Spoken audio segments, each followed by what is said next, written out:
cost of it?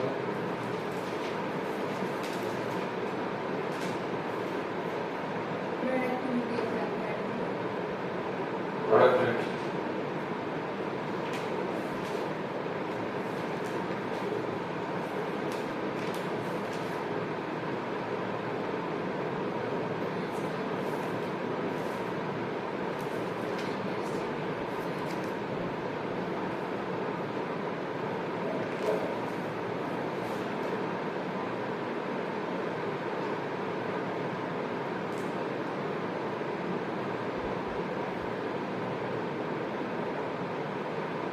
Sunlight dissolved oxygen, transparency, temperature.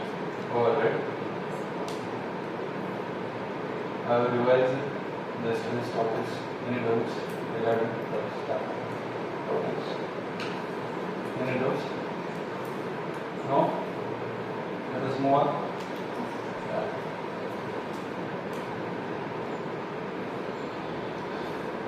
We done with eutrophication, right? No?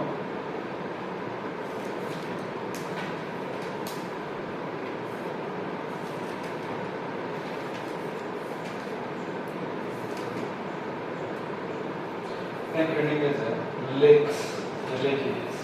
Eutrophication, one procedure in the lake. What we call the sediment accumulation procedure of the lake is called eutrophication. Take lake as or aging of the lake.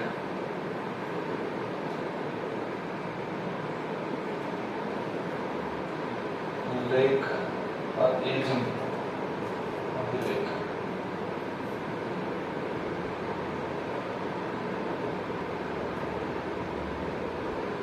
Aging of the lake. See, initially, what is lake first of all? It's a depression in the soil, right?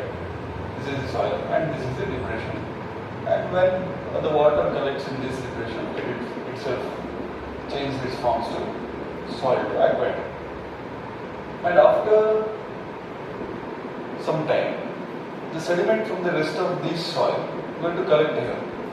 So what happens to the depth of the lakes when sediment collects? Decreases.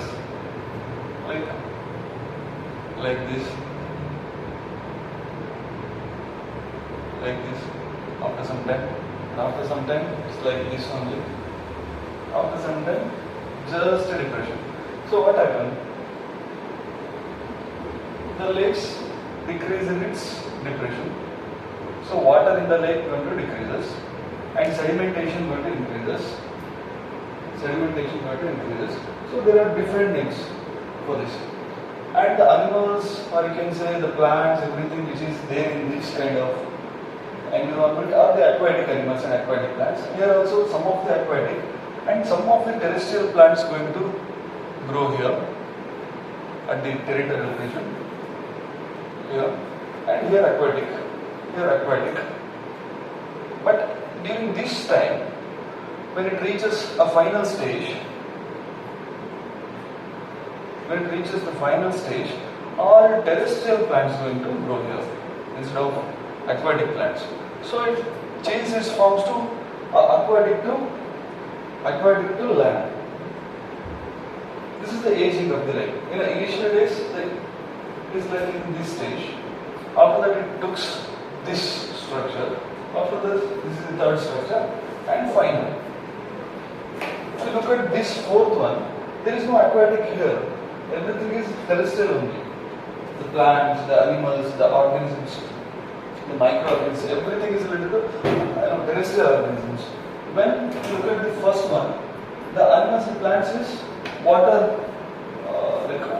which is modified its body for the water living, like it's the aquatic animals. Here the animals are the terrestrial animals. Same place, because of aging or because of the time. This is not in 1 year or 2 years, this is hundreds of years, or you can say decades, tens of years. And there are different names for this. When the lake was very young in stage, are called oligotrophic lake. O-L-I, oligotrophic.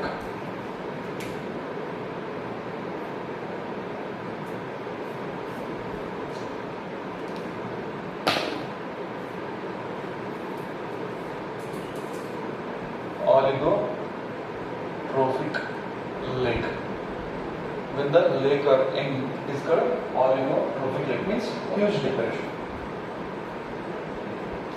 When it is like this, when sedimentation or siltation starts, the depression is going to decreases. When the siltation starts, it is called mesotrophic lake.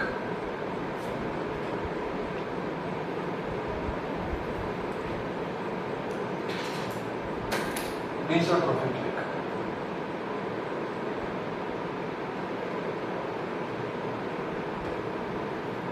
Mesotrophic lake. And after that, eutrophic. Eutrophic lake. Eutrophic lake. This is lake completely filled into, converted into land. Lake to land.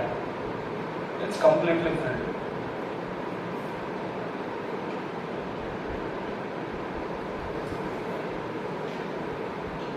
So this is eutrophic. Eutrophic means what?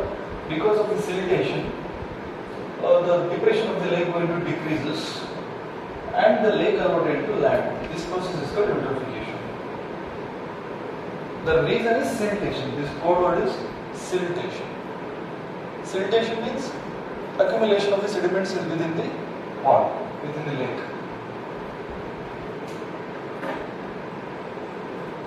So addition of sometimes natural materials like soil, sometimes artificial materials accumulates. Most of the times plastics and all.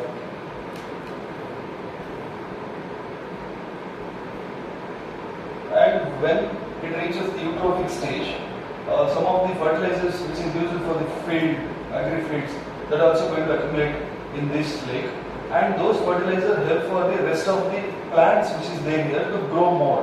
When the plants grow more, there is no space for the water. So again, it purely becomes a terrestrial land instead of a pond.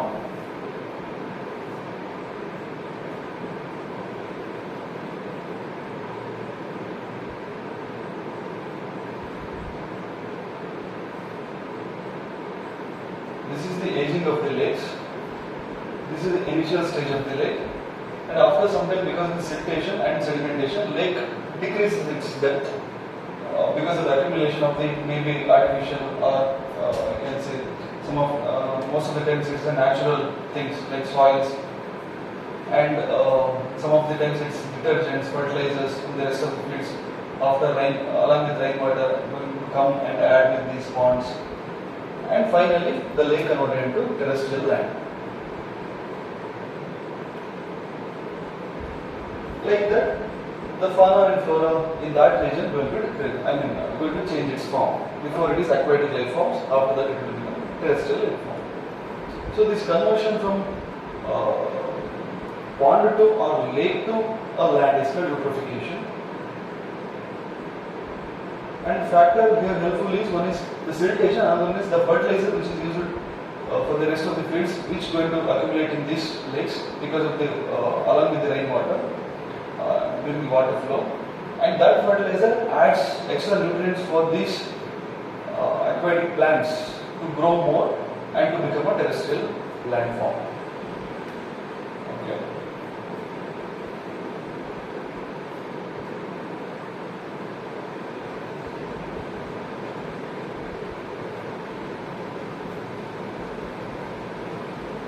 Write something.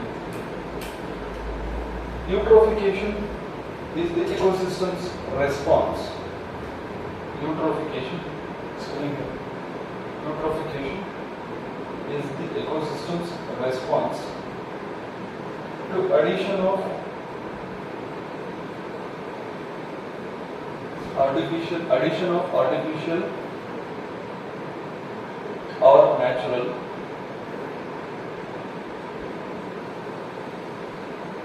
substances,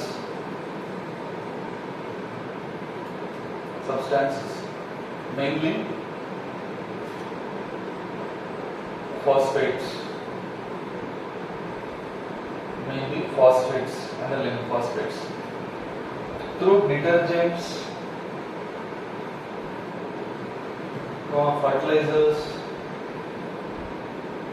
fertilizers, fertilizers, fertilizers or sewage, SEWAGE, sewage to an ecosystem.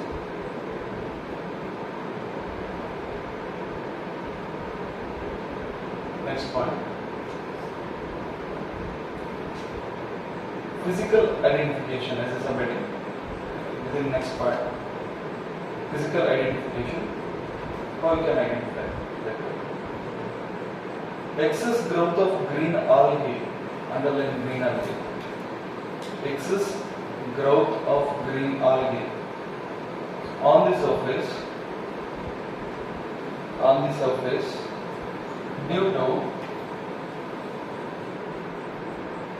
enrichment of aquatic system,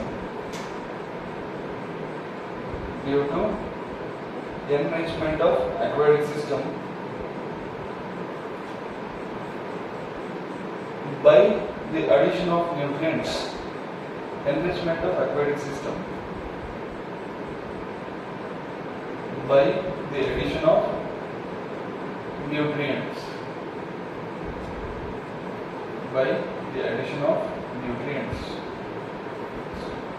Next point. Somebody is the reason in that point. Reason. Leaching of phosphate, LEACHANG. Leaching is a kind of weathering. Leaching of phosphate and nitrates.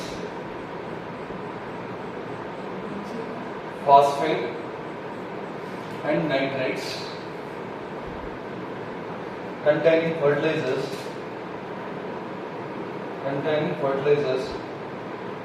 from agricultural lands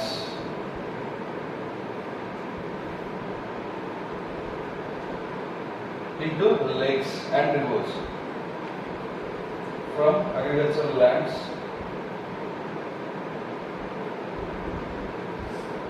into lakes and rivers.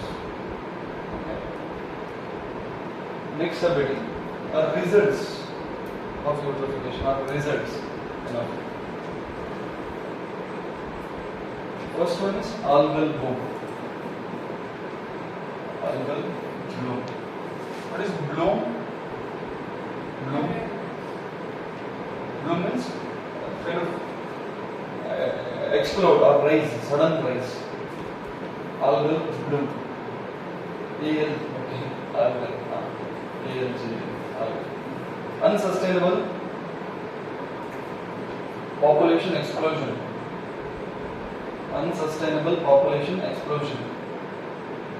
Due to unsustainable population explosion due to nutrient enrichment.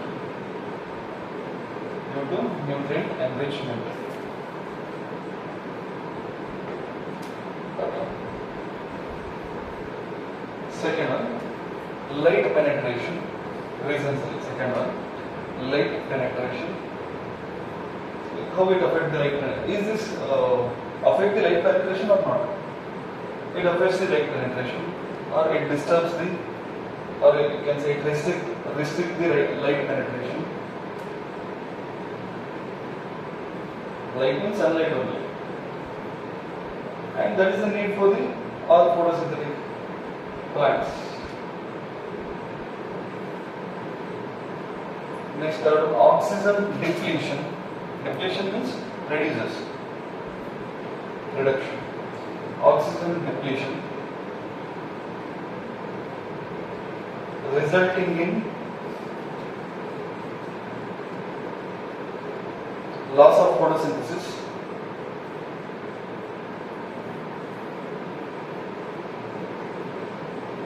since decomposition of dead algae, uses more oxygen. You know this COD, biological oxygen demand, chemical oxygen demand. What is this view? And that is what I am dictating, right? It uses oxygen for the decomposition of dead organic matter. That is what POD and COD. I'll explain it first. This process, What is the last thing? Oxygen. Full stop. This process results in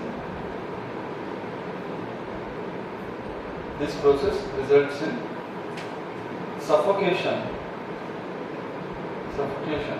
SUFFOCATION. Suffocation and death of aquatic animals. Suffocation and death of aquatic animals. Okay. And another result, next point. It creates a anaerobic condition. What is anaerobic? Without oxygen. Here air means oxygen. It creates anaerobic. ANAEROBIC. ANAEROBIC. Anaerobic condition.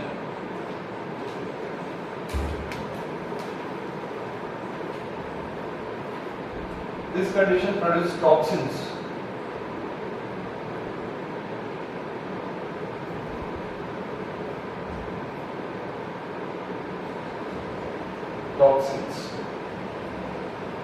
Next point, degradation of aquatic ecosystem. Degradation of aquatic ecosystem. See, this aquatic ecosystem degraded to form new form of a terrestrial ecosystem. Degradation of aquatic ecosystem. This is the final one. Okay.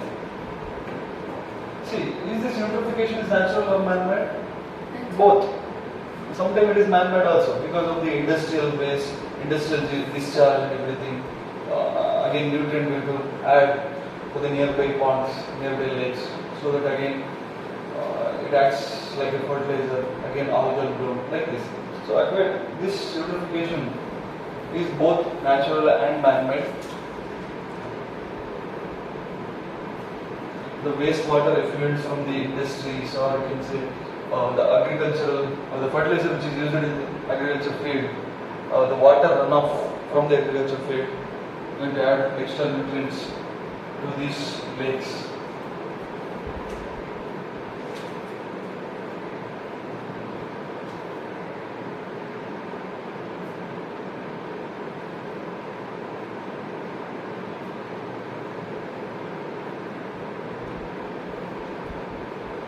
How it affects to ecosystem? These kind of changes. Take heading effects on ecosystem.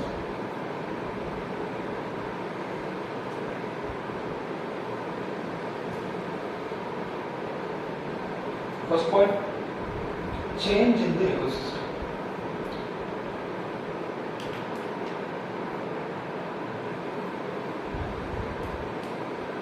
Change in the ecosystem.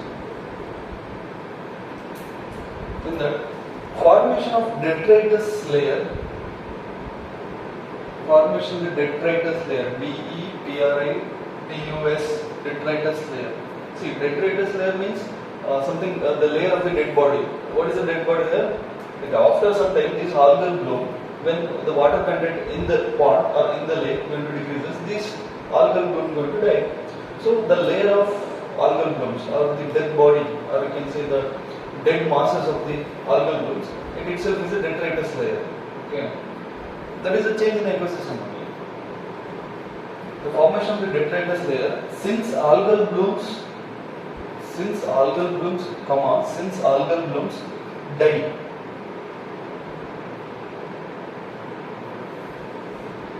Algal bloom means it is a microorganisms of the aquatic.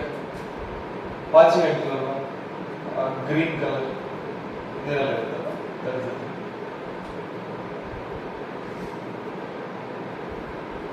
Algal blooms die and settle at the bottom, resulting in marshy land.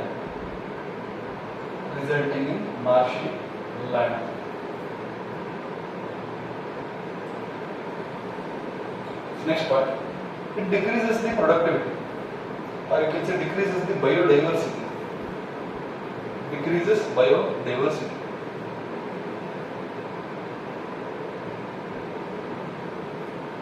How it decreases biodiversity?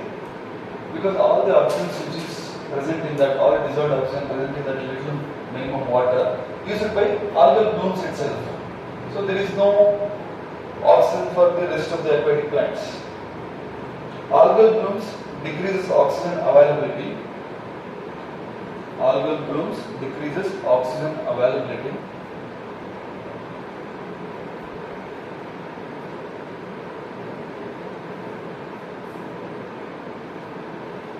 To other aquatic plants.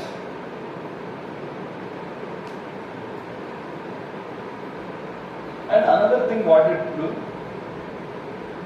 like when algal blooms present everywhere on the surface, it itself act as a barrier for the light penetration into the aquatic plants. So these aquatic plants anyway needs sunlight for its photosynthesis process. So these algal blooms,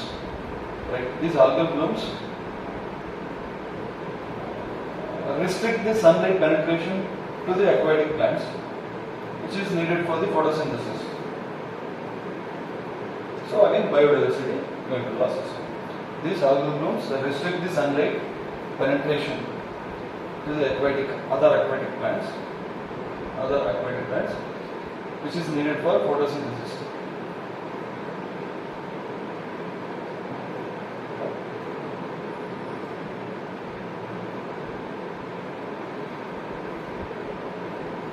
Next point, new species invasion. This is another effect. New species invasion. New species invasion. SPECIES. New species invasion. Since aerobic condition give way to anaerobic conditions. See, when this aerobic to anaerobic changes, means oxygen availability to non-availability of the oxygen, the trend in the flora going to changes. So new invasive species which is suitable for the anaerobic condition, they are going to settle in this aquatic system. Before, the flora which is suitable for the aerobic condition, they are the habitat of that region. After that, when in a new tuned situation of anaerobic condition, the flora of that conditions, like some of the plants may grow in anaerobic condition, non-photosynthetic plants, they start to grow in that region. So change in the species, like invasion of the new species. This is going to occur in that region. Next, what is another effect of the ecosystem? It adds the toxicity. Okay, toxicity. TOXICITY. Toxicity. Toxic called neuro, neuro, and hepatotoxins, HEPATO, hepatotoxins, neuro and hepatotoxins.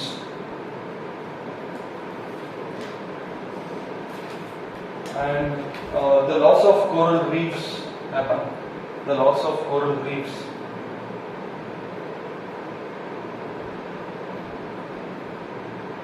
And the change in the color of the water. Change in the color of the water.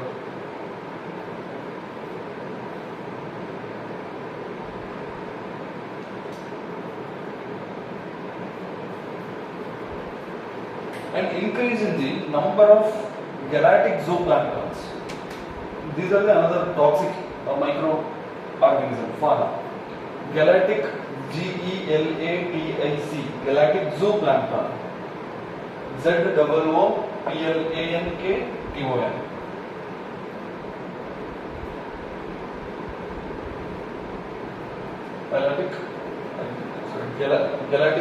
Gelatinous or galactic zooplankton. This is a toxic one. Galactic zooplankton is toxic one. This is going to increase its number. Okay. These are the different effects of this process, eutrophication process. See, what is the mitigation methods, or how we can reduce this change in the phase, or how we can reduce the eutrophication? Then what do?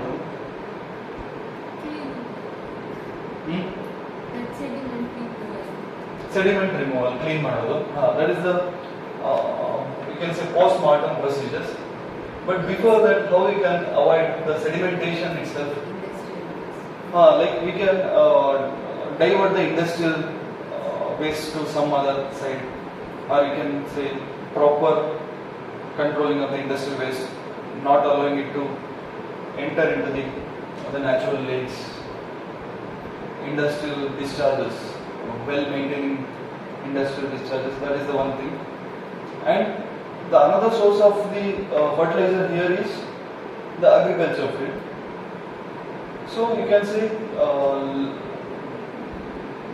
what is called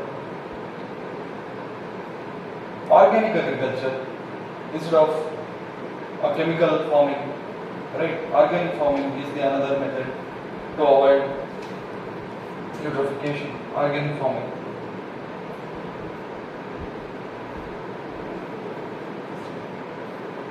And another thing, see, when there is a soil loose here, then sedimentation is more. So, how do we can strengthen the soil? Afforestation in this region, right? So that it reduces the soil erosion. Decreasing soil erosion is another method to decrease eutrophication. Avoiding eutrophication you can done by decreasing soil erosion. These are the different mitigation methods.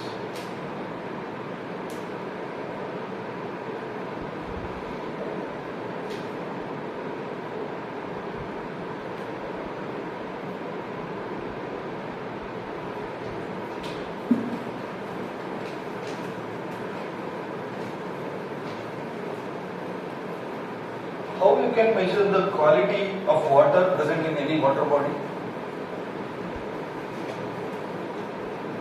How you can measure the quality of water in any water body? By looking at water.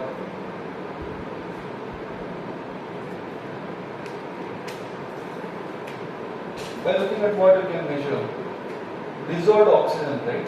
Like how much oxygen is dissolved in that water.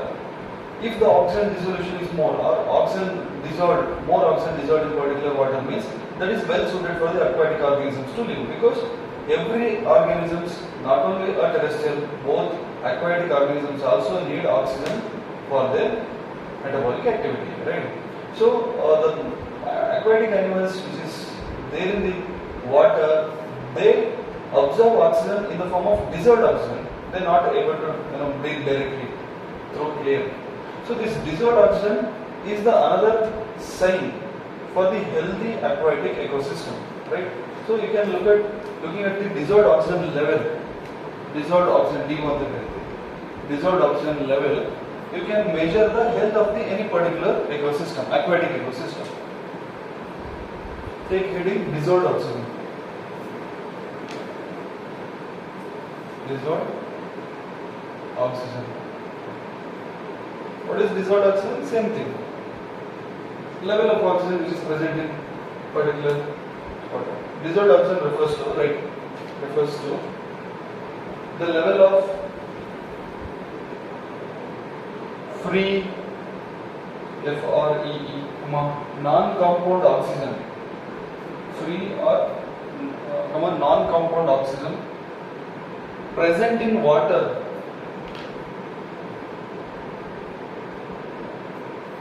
or other liquid forms. Present in water or other liquid forms.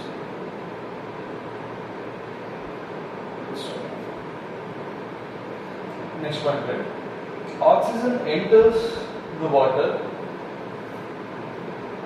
Oxygen enters the water by direct absorption from the atmosphere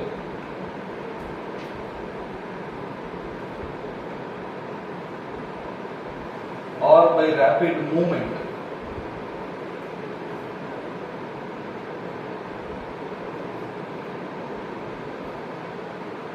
or as a waste product of plant photosynthesis or as a waste product of plant photosynthesis.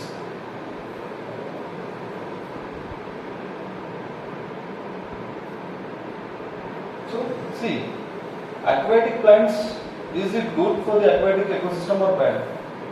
It is good, right? Green plants, aquatic green plants, because that itself is a source for the dissolved oxygen for particular aquatic ecosystem, right? What is the byproduct of photosynthesis? Oxygen only, and that is in a dissolved form in the aquatic. So the green plants in the aquatic ecosystem is needed for any healthy aquatic ecosystem, because dissolved oxygen is the only form of oxygen for the aquatic ecosystem animals.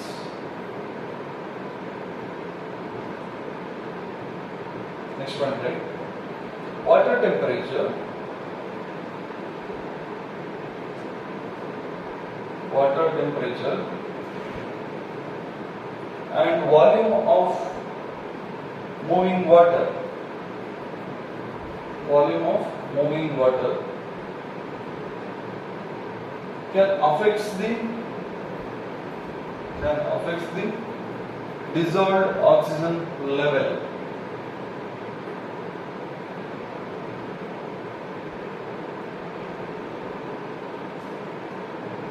So if it is warm water, means the oxygen dissolution more or less? Less. Very good. The oxygen dissolves easier in cooler water or more in cooler water. Oxygen dissolution or oxygen dissolves easier or more in cooler water. Easier or more in cooler water. And it is less in the warmer water.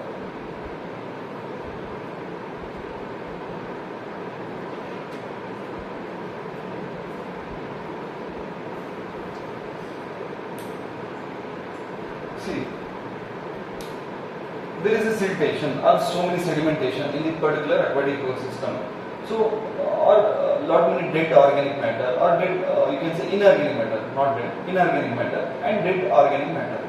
So what happens to the dissolved oxygen level of that particular ecosystem? Decreases or increases? See, for any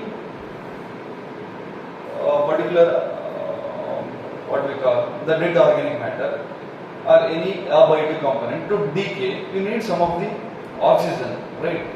So when you need oxygen for the decaying of dead organic matter, so dissolved oxygen of particular aquatic ecosystem going to decreases, obviously. So what is the threat for the dissolved oxygen?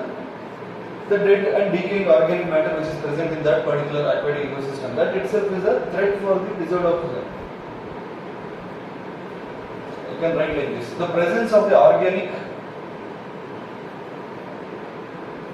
and inorganic wastes, you can say, organic and inorganic waste in water,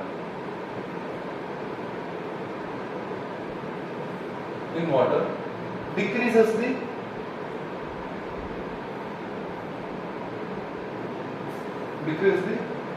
dissolved oxygen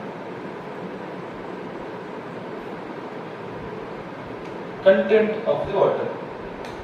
Decreases the dissolved oxygen content of the water.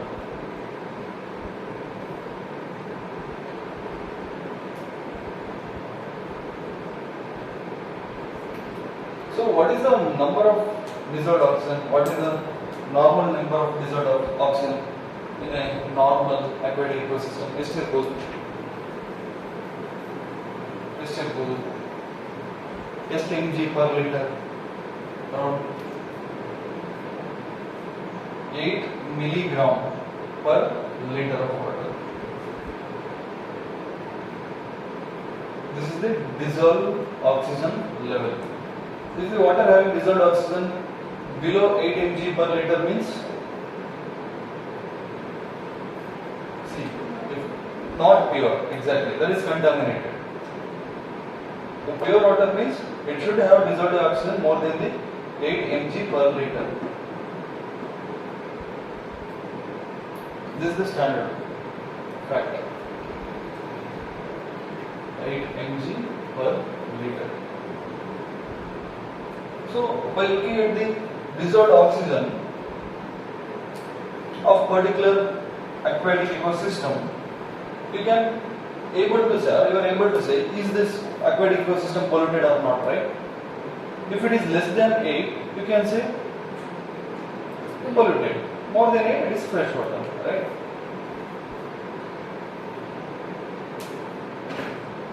If it reaches the 4 or below 4, it reaches like below 4 mg per liter, then we call it as a highly polluted.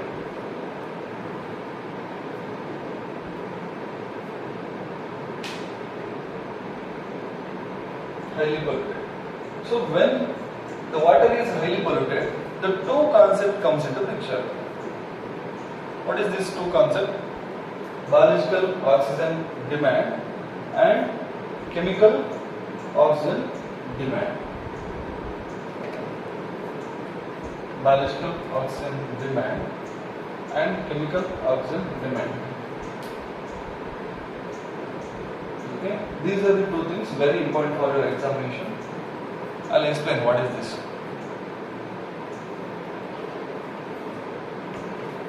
When water is highly polluted, the dissolved oxygen in that water going to decreases. When the dissolved oxygen decreases, the demand for oxygen, it's like our economy. When availability decreases, supply decreases, demand for that particular product going to, what happens to demand? Increases. Supply decreases, demand increases, right? So when dissolved oxygen decreases, demand for oxygen increases. That itself is a biological oxygen demand. Okay. And COD is chemical oxygen demand. Let us discuss. Divide your page into two. One side biological oxygen demand and another side chemical oxygen demand. We must study in this manner only. Otherwise, this is a very confusing thing.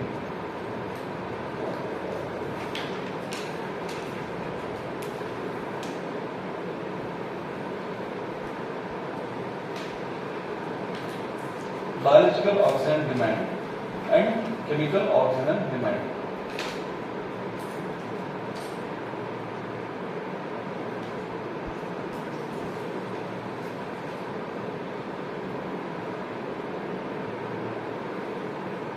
See, consider there is an organic elements, a dead organic matter, you can say the leaf litter or the stem of particular plant.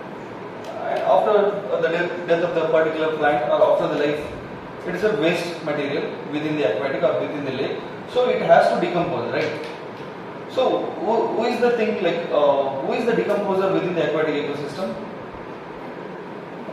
Some of the decomposer which is there are the aquatic fauna itself. So it needs some of the oxygen for the decomposition procedure, right? It needs some of the oxygen.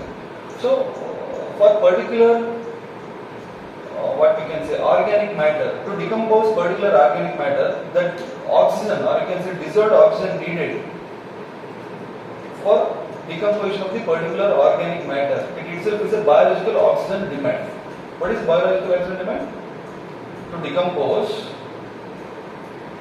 or you can say the measurement consumed, a measurement of consumed oxygen, a measurement of consumed oxygen by aquatic microorganisms, because they are the decomposers, by aquatic microorganisms. To decompose or oxidize, you can say, decompose or oxidize organic matter. Oxidize organic matter. So what is this? This is measuring the oxygen needed for decompose the organic matter, right? And who is the decomposers here? The microorganisms. So the microorganisms, while decomposing some of the organic matter, the oxygen which uses, that measuring that oxygen amount itself is a biological oxygen demand. Okay. Next, chemical oxygen demand. Here in the biological oxygen demand, we only look at the organic matter. In the chemical oxygen demand, same organic as well as inorganic matter. The requirement of dissolved oxygen for the oxidation, the requirement of dissolved oxygen for the oxidation of organic and inorganic constituents or materials, whatever. Organic and inorganic constituents is called chemical oxygen demand. Underline that organic and inorganic, and in BOD side underline organic.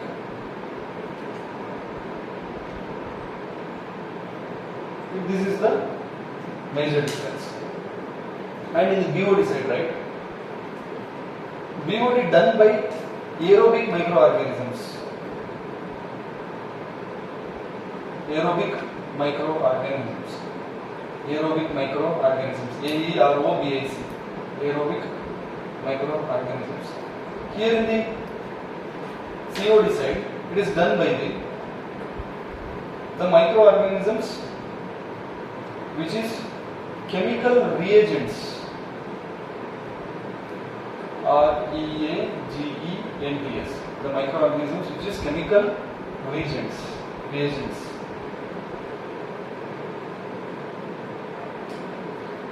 In biological oxygen demand state, the complete breakdown of pollutants, or you can say complete breakdown of pollutants happens.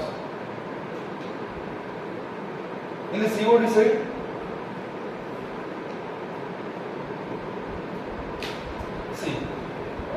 complete breakdown of organic pollutants, you can say. Organic pollutants happens in the BOD side only. Complete breakdown of organic pollutants. But inorganic in the BOD side only. But inorganic did not happen. Breakdown of inorganic did not happen, or inorganic did not happen. In the COD side, complete breakdown of pollutants,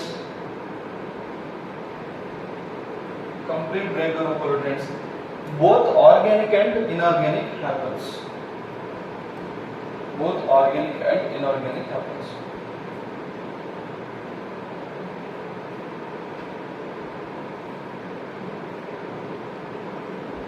So, in BOD side, only organic matter going to dissolve.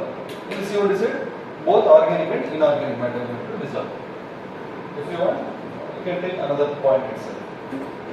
Breakdown of organic material in the BOD side.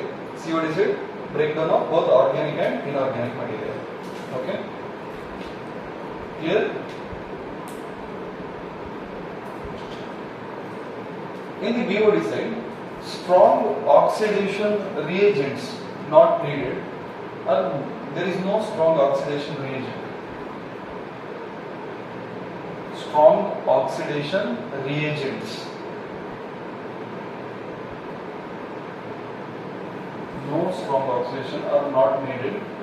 In the COD side, strong oxidizing reagents or strong oxidation reagents are there, or it is present.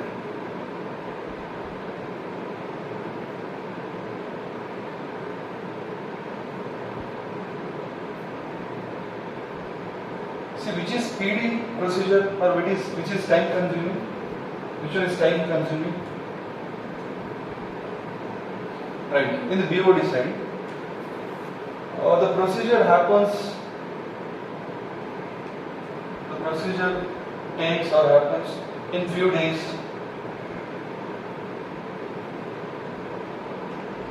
And approximately 5 days. 5 days. 5 days.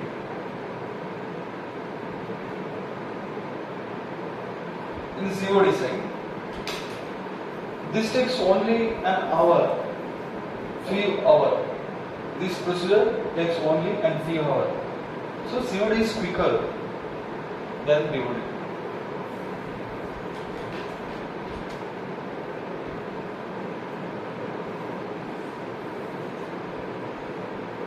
So which is more, biological oxygen demand is more, or chemical oxygen demand are more. Where? How it is more? See, here it is only dissolving oxygen or organic matter, not oxygen, organic matter. Here organic and inorganic matter. So the demand for the oxygen is more in the COD side, right? I am asking which is more seeking, oxygen seeking. The demand where it is more.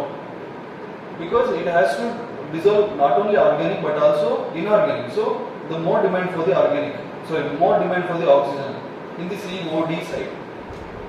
So higher in number, always COD is higher in number, BOD is lesser compared to COD. BOD, within BOD side, the value is lesser compared to COD. In COD side, right, the value is higher compared to BOD. What is the value here? Like the oxygen demand. For BOD, the less oxygen demand, because the procedure itself is dissolution of only organic material. In the COD, more oxygen needed, because the procedure itself is the dissolution of both organic and inorganic substances, right? So it needs extra oxygen, you can say. So the value is higher in COD side. Okay? Clear? This is the entire thing regarding the lakes. Which will take place of BOD or COD? Which will Happen most of both BOD and COD. It is common. If the lake contains more number of organic material only, BOD is the more in particular lake. If the lake is near to industries or the waste discharges, so inorganic materials are more than the organic materials. At that time, COD is more, depending on the place. But both BOD and COD are the process of any kind of aquatic ecosystem. There is no, it is only BOD happening, it is only COD happening. That is not the case. A particular lake means both organic and inorganic materials are the normal things which is there in aquatic ecosystem, and both going to dissolve at particular point of time. So, if the organic material dissolving means that is BOD, inorganic material means that is COD. Coral reef ಬಗ್ಗೆ ಮಾತಾಡಿದ್ದು ನಾವು. Coral reef, no? Take any coral reef. ಮಾತಾಡಿದೀವಿ, ನೀವು ಕ್ಲಾಸಿಗೆ ಬಂದಿಲ್ಲ. Geography ಮಾತಾಡಿ. Coral reef, fringent reef, atoll. Fringent reef, atoll ಮಾತಾಡಿದ್ವಿ ನೆನಪಿಲ್ವಾ? Phylum, Nidaria, ಅಂತೆಲ್ಲ ಮಾತಾಡಿದ್ವಿ. This one. Polyps, coral polyps. ನೆನಪಿಲ್ವಾ? ಬಂದಿಲ್ಲ. What is this coral reef? ಹೇಳಿದ್ರ ಮೊದಲ? What is that? Exactly. ಹೌದಾ? ಹೇಗಿರುತ್ತೆ? ಈ ಸ್ಕೂಬಾ ಡೈವಿಂಗ್ ಅಥವಾ ಡಿಸ್ಕವರಿ ಚಾನಲ್ಸ್ ಅಲ್ಲಿ ನೋಡ್ತಾರೆ, ಅಂಡರ್ ವಾಟರ್ ಈ ಕೆಳಗೆ ಹೋದಾಗ ಈ ತರ ಸ್ಟ್ರಕ್ಚರ್ ಇರುತ್ತೆ. And it is multi colour. Okay, colour ಇರುತ್ತೆ ಈ ತರ ಏನೇನೋ structure. It looks like a rock, okay, but different colors. That itself is a coral reef. Sometimes it increases. It looks like a flower, okay, but it is a bigger size. Sometimes it itself adds together and form an island. Island means which comes over the sea water level. ಅದರಿಂದ ಮೇಲೆ ಬರುತ್ತೆ, water ಲೆವೆಲ್ಗಿಂತ ಮೇಲೆ ಬಂದು it will become an island. Island means one side land and surrounding water, right? So, Ashwin, coral reef, what is this? Is this a plant, animal? What is this? Animal? Or it is a symbiotic association of the animal and plant. This coral reef is not a single organism. This is a two organisms. One is coral polyps. Coral polyps. Corals and polyps. This is corals provide a habitat for the polyps. Polyps is a phylum Nidaria, animal. Okay, Nidaria P silent. Okay.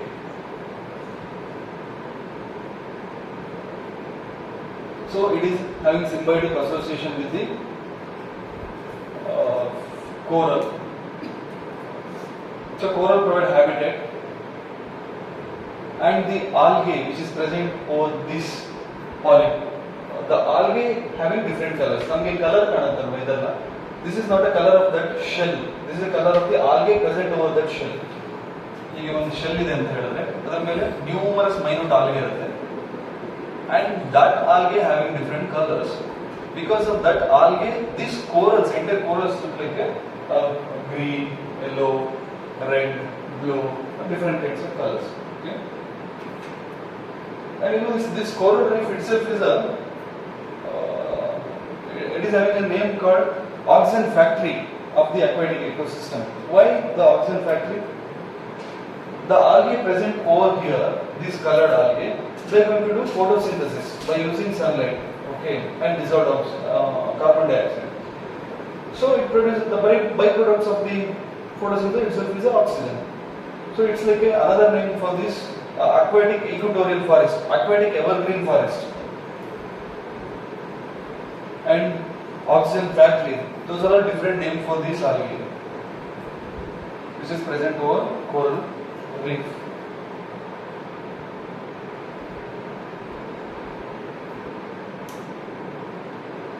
Sometimes it clumps together and increases its size, and when it comes over the water level, itself forms an island called coral island. Coral island. And there are some conditions to grow this. What are the conditions? And it will not grow in a deep sea, okay, in the abyssal plain. It's in a continental slope or shelf in that region most of the time, not in the middle of the sea most of the time. And there was some exception. Generally, slope region, and the need is sediment-free water. Sediment-free water. Sediment-free water means there should not be any disturbances. Why there should not be any disturbances? Because algae needs sun rays or sunlight for its photosynthesis. Algae needs sunlight for its photosynthesis. Right?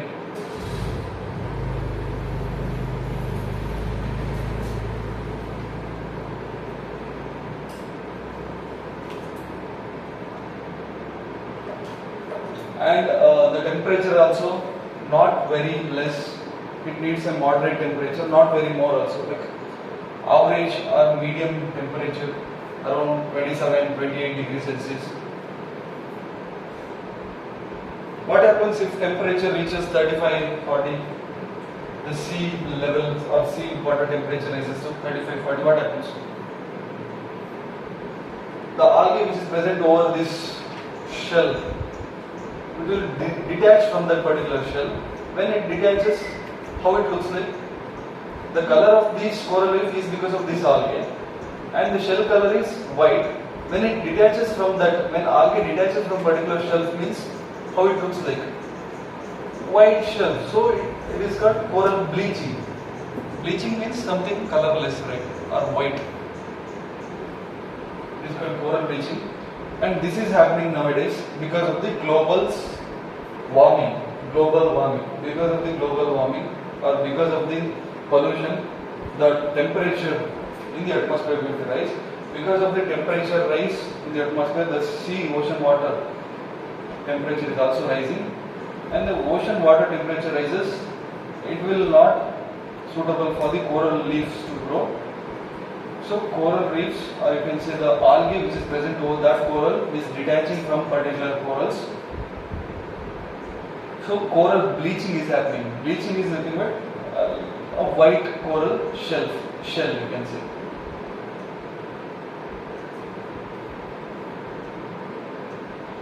It is detaching from particular shell. So the sediment-free water and sunlight penetration and moderate temperature These are the different criteria to coral reefs for growth, or different condition for the coral reefs, which is needed for its growth. Right? The temperature around 27-28 means in between 25 to 30 degrees Celsius, not more than that. And even salinity also, the average salinity is around 25 or 27 to 40. 27 to 40. Okay, if the salinity reaches more than 40 or it went more than 40 means again it affects the coral reefs. What is the average salinity? 35 ppm, right? The average salinity. Geography class. Oceanography. Nobody was present? Oh my god. See, this 35 ppm, not ppm, ppt, parts per thousand. Okay, 35 parts per thousand means 35 grams in 1 liter of water.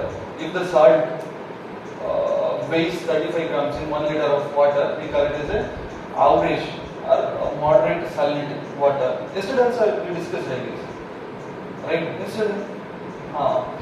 See, if the salinity reaches 40 ppt, then it is not suitable for the coral reefs. And lesser also, it is not suitable. So it should be around 27 to 40. This is the different criteria or ideal condition. And I told you, shallow water. Shallow water means the depth should not be too deep. It's around 60 meters, 65 meters. 60 meters, 60 meters. Till 200 meters, it is photic zone, right? So it needs some of the sunlight for its photosynthesis. So 65 meters, 60 meters is the average depth, and which is suitable for its growth. Abyssal plain means what is the depth?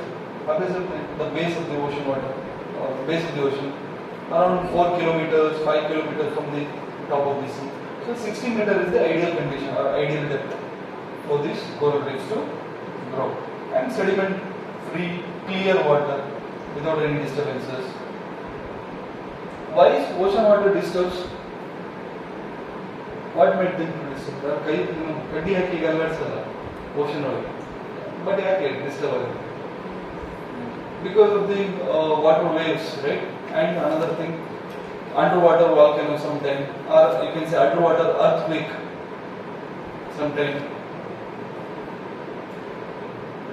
And sometimes ocean currents we discuss it, right? We discuss ocean currents. Geography, nobody is present. Oh my god. See, please go through those videos, okay? I know it is worst video.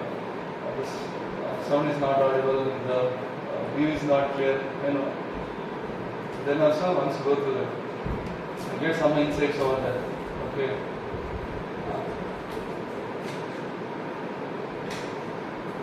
Anything there?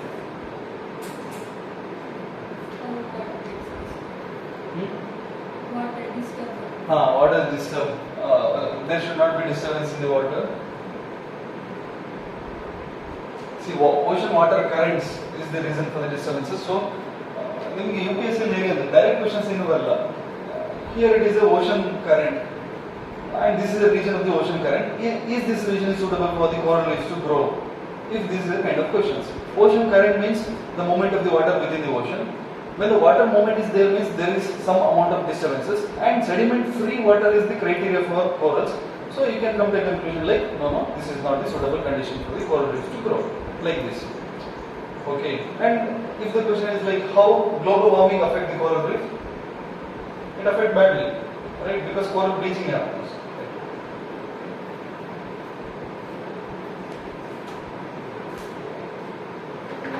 Write something. Coral reefs are submarine morphological creatures. Submarine means submerged in marine, means which is under the ocean water. Submarine.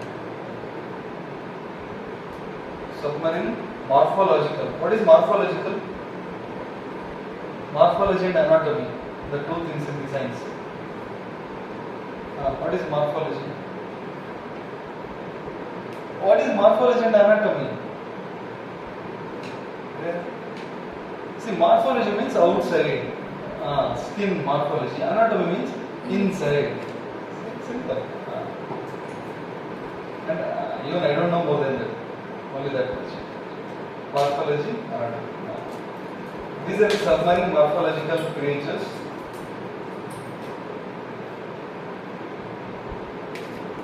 With organic calcium structure. Organic calcium structure. Next point. These are very beautiful natural wonder. These are very beautiful natural wonder.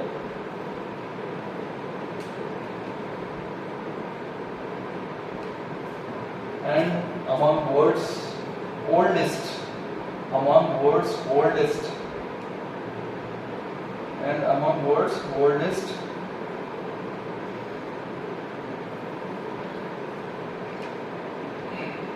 the most diverse, the most productive ecosystem.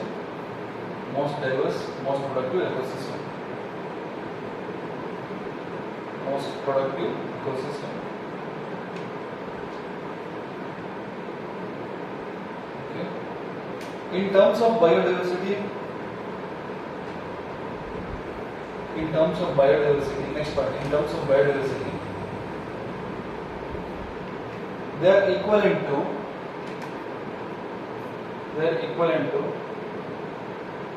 tropical rainforest on the territory, or I can say on the terrestrial, or I can say not terrestrial, as terrestrial.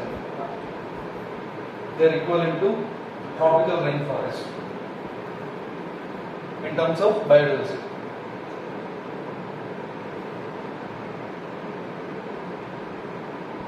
And it is also called oxygen factory of water.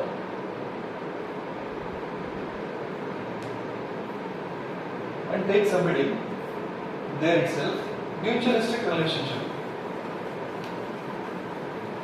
See, it is a coral reef is a mutualistic relationship between the two organisms, right? Let us discuss mutualistic relationship. Mutualistic relationship. M-U-T-U-A-L-I-S-T-I-C. Mutualistic relationship. First point. They represent mutualistic relationship between coral, mutualistic relationship between coral animal and blue-green algae. See, this is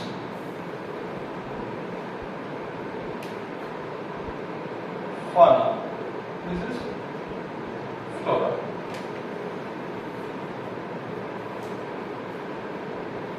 Plant, this is animal and plant. Blue-green algae, what is the name for this blue-green algae? Zooxanthellum. Xanthellate.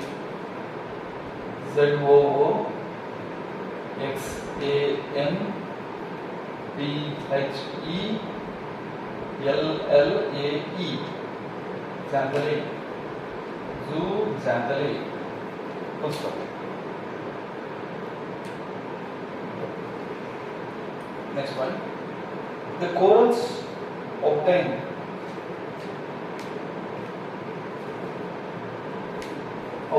part of their livelihood from seawater. Livelihood, Livelihood, livelihood from seawater, and the remainder comes from algae. remainder that comes from algae, algae, that live on coral tissue. That live on coral tissue. That live on coral tissue. I told you. Okay. What is mutualism? Positive interaction. Both should be benefited. And what are the two organisms interacting each other here? Algae and zooxanthellae, the algae and the coral animal. And what is the benefit for the coral animal here? It gets its food, right? Because that is what I dictated now. It gets some of the nourishment from it itself through direct water, and the remainder from the algae which is present over that coral tissue, right? And what is the benefit of this blue-green algae? Right after this mutualism, how it would be benefited? Idakku benefited. It gets habitat. That's it. A protected environment, right? The coral provides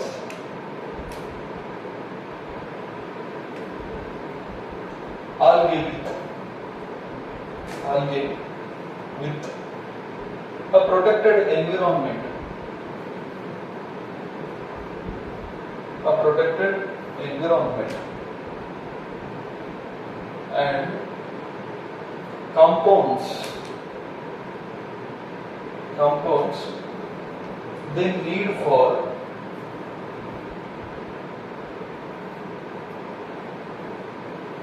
photosynthesis.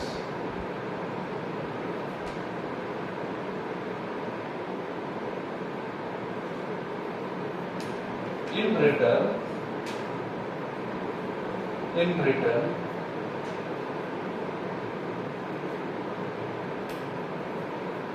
the algae produce oxygen and help the coral to remove wastes. Algae produce oxygen and help the coral to remove wastes.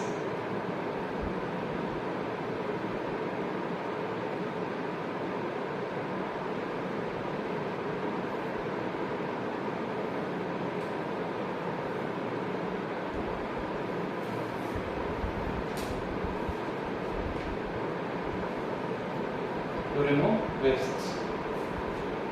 Most importantly, zooxanthellae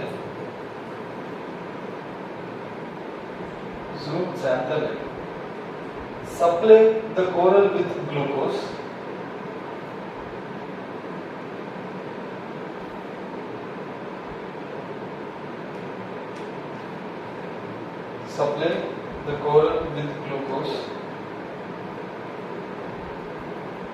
glycerol. What is the spelling of glucose? GLUCOSE. Glycerol. GLYCEROL. Glycerol. And amino acid AMINO acids. ACIDs. Which are the products of photosynthesis? Which are the products of photosynthesis?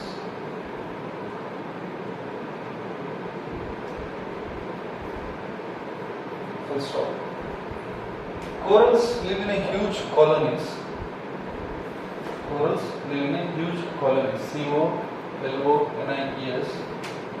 Huge colonies. And their body. See, that's why the name polyps. Okay, polyps. The meaning itself, a colony, a group, and their body attached to each other.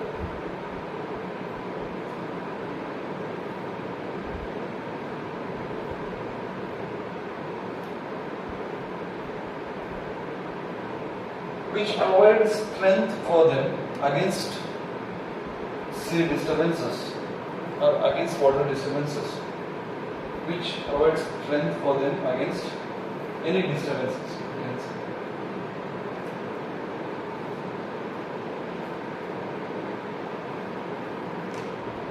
Next point, right? When corals die, when corals die, the other corals which is present adjacent to that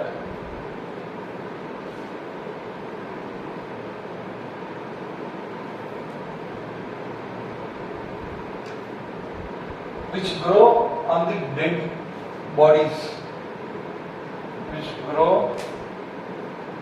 on the dead body of calcareous debris,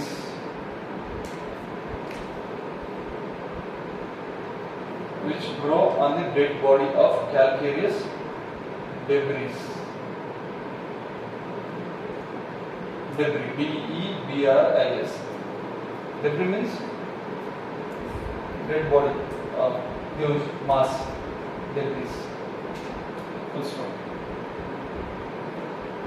The coral reefs, next point, the coral reefs form along the coast. The coral reefs form along coast. Form along coast. Islands form along coast.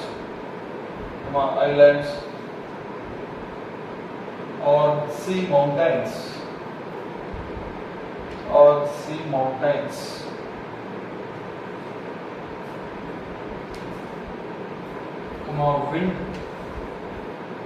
Winds provide foundation. Winds provide foundation. Winds provide foundation. Next, coral growths. Coral growths, GROWTHs. The coral growths depends upon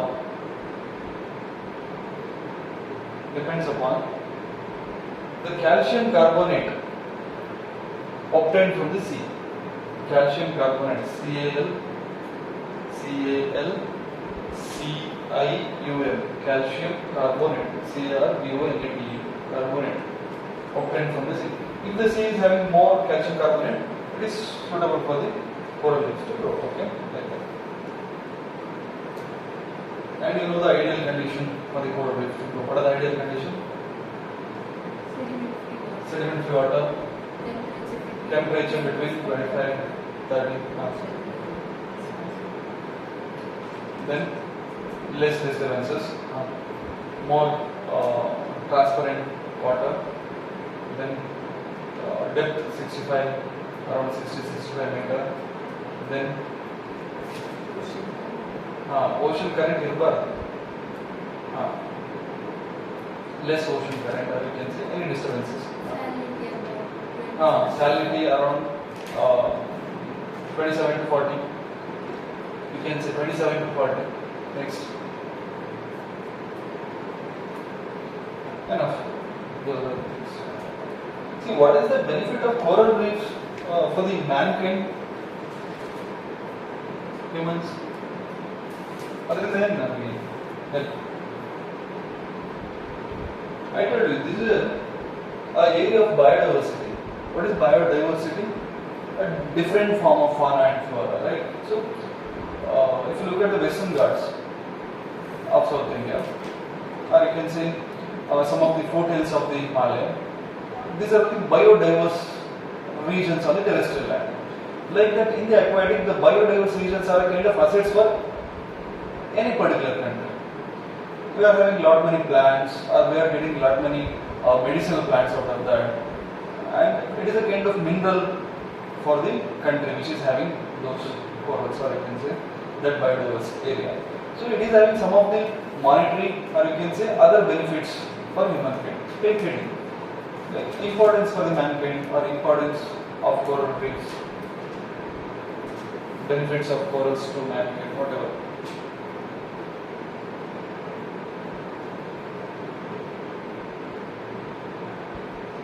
Right.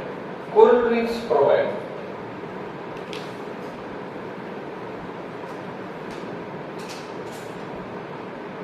sites for SITES, sites for diverse variety of plants and animals.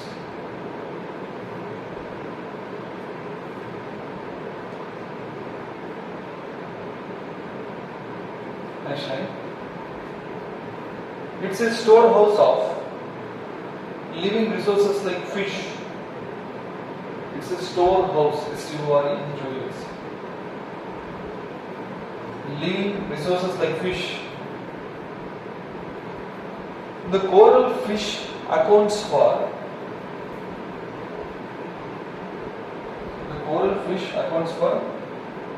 about 15% of the worldwide fish catches. So this is best region for the fishing.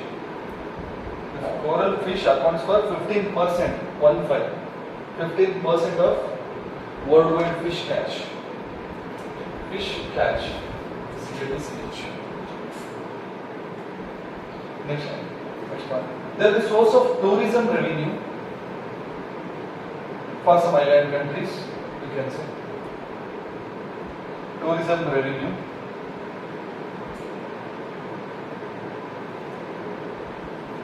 Coral reefs help moderate atmospheric temperature.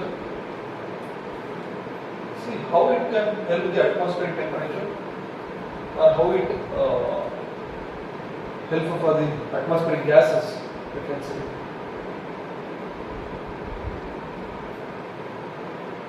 I told you, this is oxygen factor. And why it is oxygen factor? Because of its photosynthesis ability. And for the photosynthesis, what is the ingredient needed? Carbon dioxide. So carbon dioxide obviously it is used in. So the atmospheric carbon dioxide going to decreases the amount of carbon dioxide because of these coral reefs.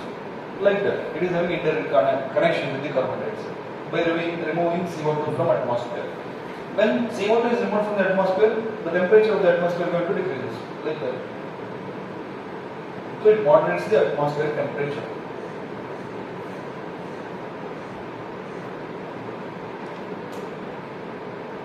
Okay.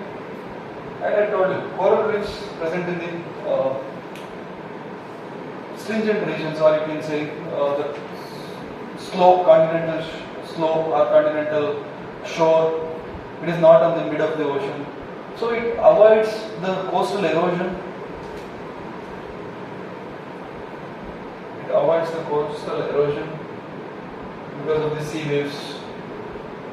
It protects the coastlines, coastline habits, or you can say coastline cities.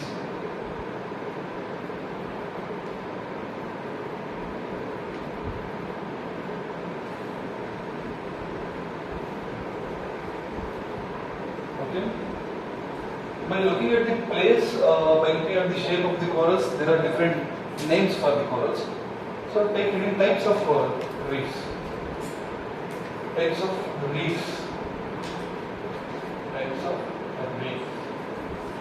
It's coral reefs. Reefs is a kind of bundle, like that, mountain. First one, fringing reef. Fringing reef. Fringing. What is fringing? Fringe means what? Something periphery. Periphery means next to. Right? Fringing area. What is fringing area? A connected area to the land. Means, is it far away from the land or is it near to land? Periphery or fringing means near to land. Means coral reefs which grows very near to coastal area or very near to land.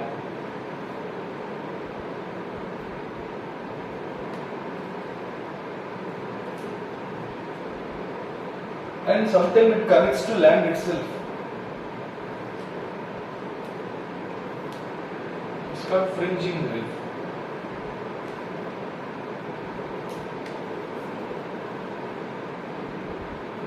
Next, barrier reef. Barrier. A reef which separated from land. The reef which separated from land by a part of sea, means not exactly at the shore, but it is somewhat away from the shore. The reef is separated from the land by a part of sea. or you can say by a lagoon. What is lagoon? It's a part of sea only, like belt, water belt, right? So which is separated from the land by a water belt or a part of sea. It's called barrier reef. Okay. Next, third one, patch reef, PATCH.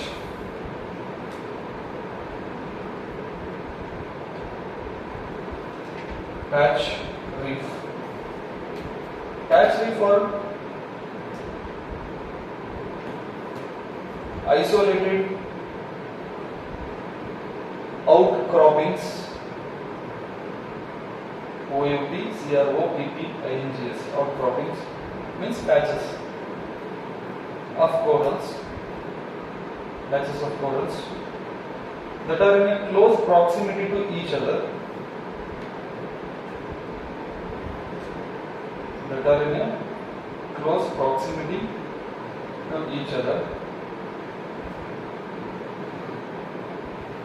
but they are separated physically by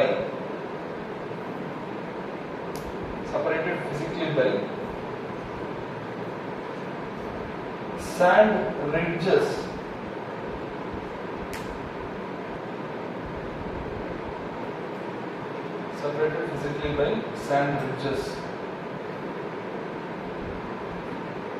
Or you can say sand rings. They are typically found in shallow lagoons.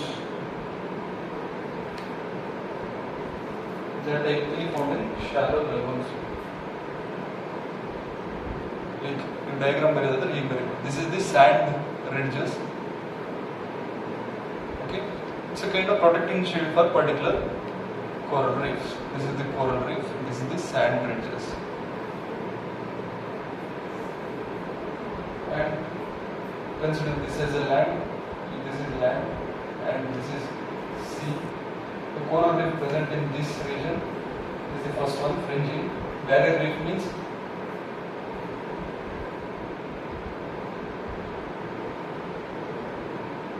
the coral reef present in this region are called barrier reef, and in the mid of the ocean is called patch reef and sand. It's a kind of island. What is this? This is sea part, or you can say lagoon. This is coral reef. Here coral reef attached to the seashore itself. This is sea patch. This is land. This is their sea. This is coral reef.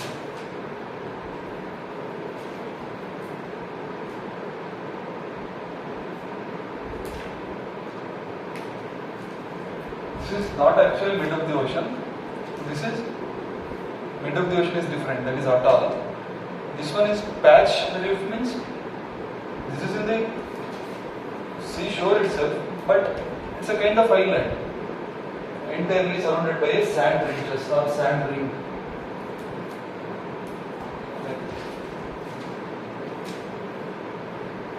Next, take atoll reef. ATOLL, atoll reef. Formed away from the coast in a deep waters.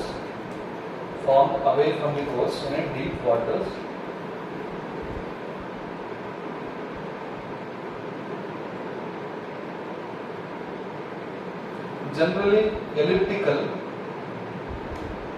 or circular in shape. Elliptical, ELLIPTICAL, or circular in shape. As it uses top of sea mountains.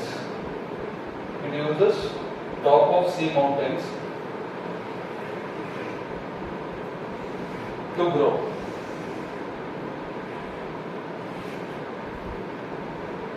Encloses a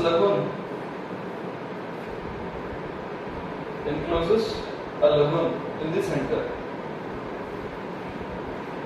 encloses lagoon in the center.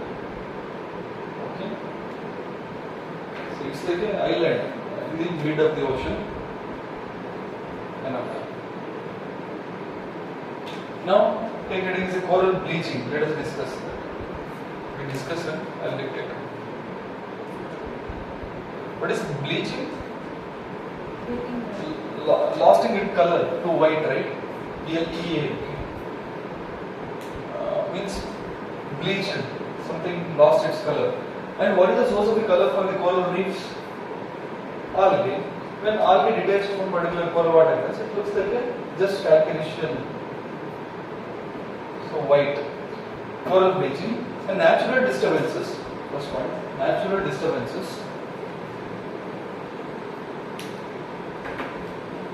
which cause damage to coral reefs. Which cause damage to coral reefs includes violent storms, STORMS, includes violent storms, flooding,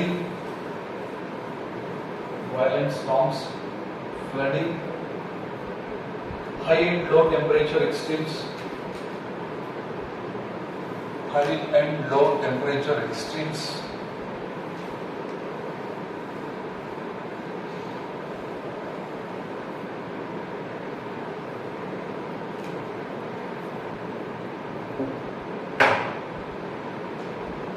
El Nino Southern Oscillation. ಇದು ಮಾಡ್ತಾ ಬಂದಿದ್ರಾ geography ಮಾಡಿದ್ದೀವಿ El Nino Southern Oscillation.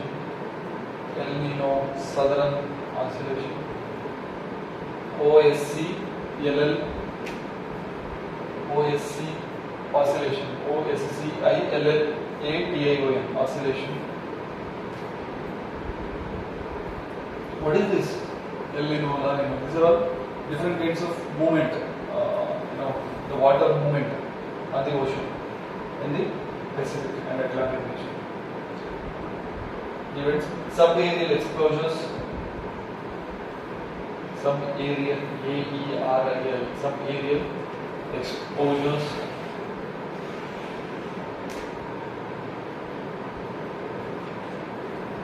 predatory outbreaks,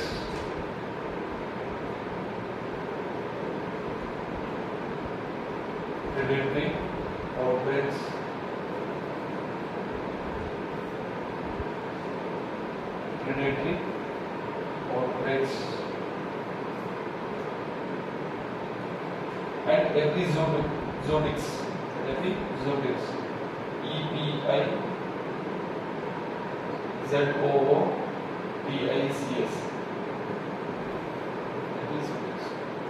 Next one. Coral reef bleaching is a common stress response of corals.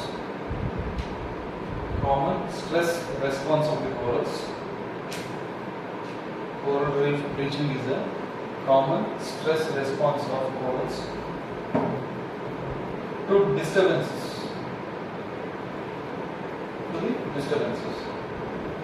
The bleaching occurs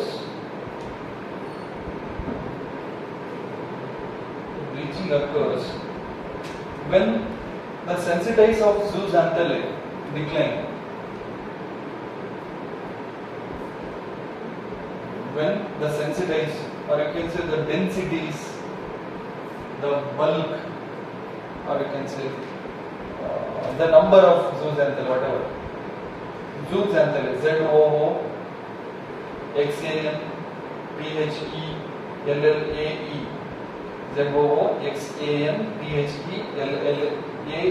zooxanthellae, decline. The concentration of photosynthetic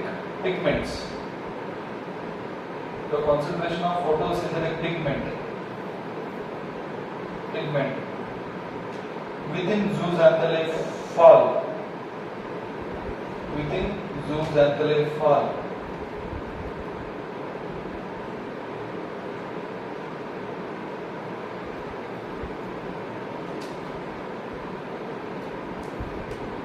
Next, if the stress causing bleaching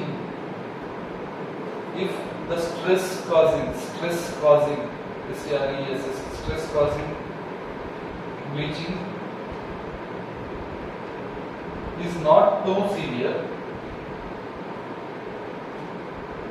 Stress causing bleaching is not too severe, and if it decreases in time,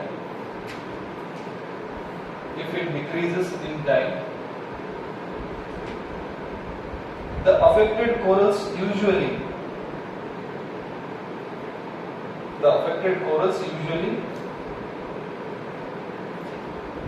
regain their symbiotic algae, regain their symbiotic algae within several weeks or in a few months. So it is a continuous process. Okay, sometime bleaching happens, again it will come back, again bleaches, again come back. So it's a cycle. Next, if zooxanthellae loss is prolonged, that is, if the stress is continuous,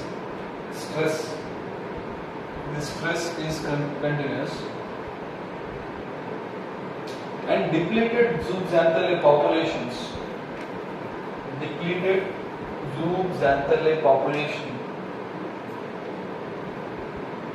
do not recover,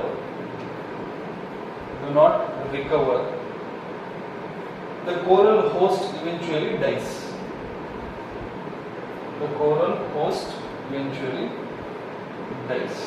Okay, this is all about the coral bleaching. Okay. Take heading, the reasons or the causes of coral bleaching.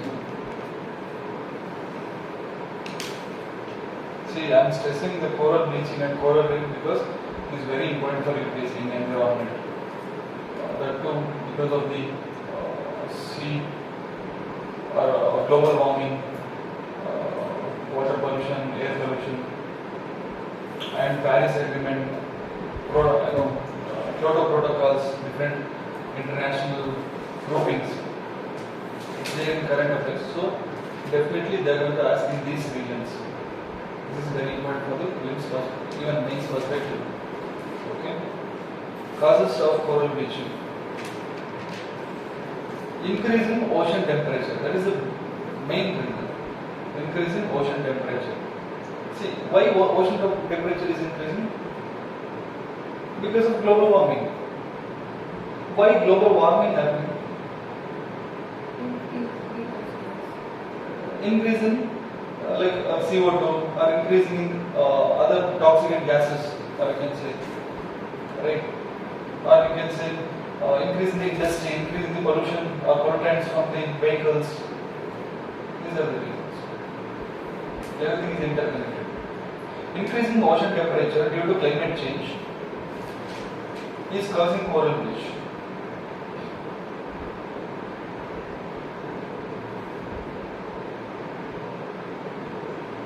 This is for temperature.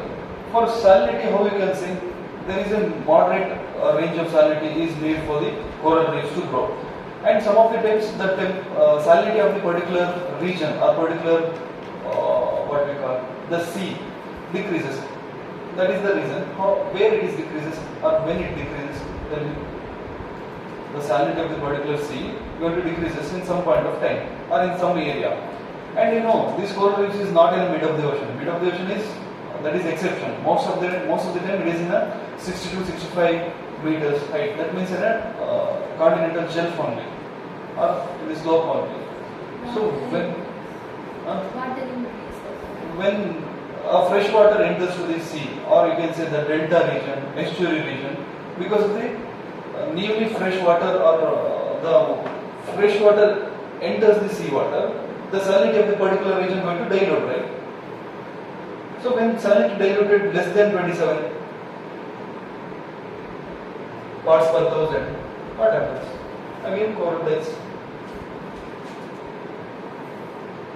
The water run off from the sea, from the rivers to the sea. And most of the time, what happens? These water runoffs or the river water carries some of the sediments also. So sediment free water is in need of the coral reefs to grow. This polluted water again hurted the coral reefs' health. Polluted water hurts the coral reefs. Polluted water hurts coral reefs.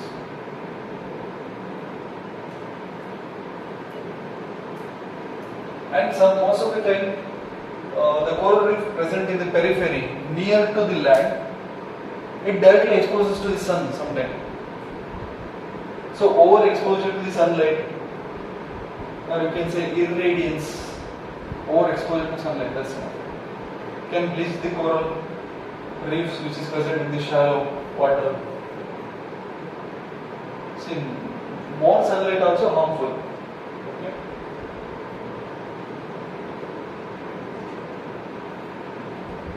See, why the coral reefs present in the shallow region?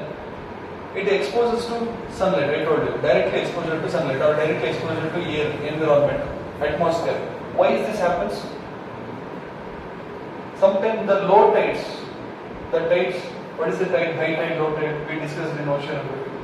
When low tides is the normals in the ocean, when low tides means the water level going to decreases.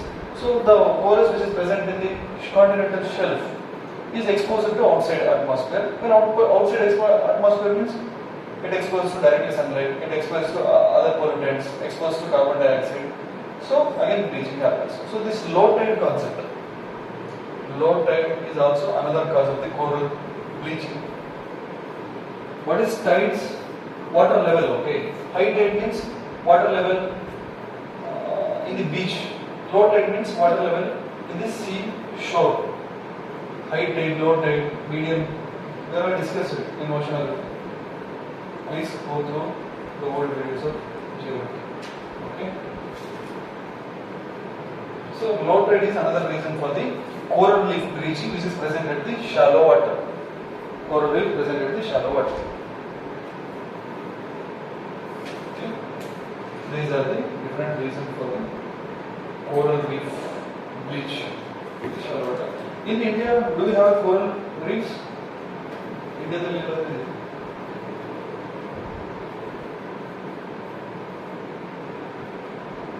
in Gujarat, Kutch region, that area, that coastal region, there we are having Gujarat, Kutch region, and in some parts of Lakshadweep, we are having Lakshadweep. Gulf of Mannar. What is Gulf of Mannar? Gulf of Mannar. Gulf of Mannar. The region between the India and Sri Lanka. Gulf of Mannar. Okay. Park Bay alternative. PALK. Park Strait or Park Bay. That region. Okay. And Andaman and Nicobar Islands in and around in that region. Okay. These are the different regions near to India having coral reefs. Containing coral reefs. Okay. This is all about coral reefs. This is very, very important for examination point of view.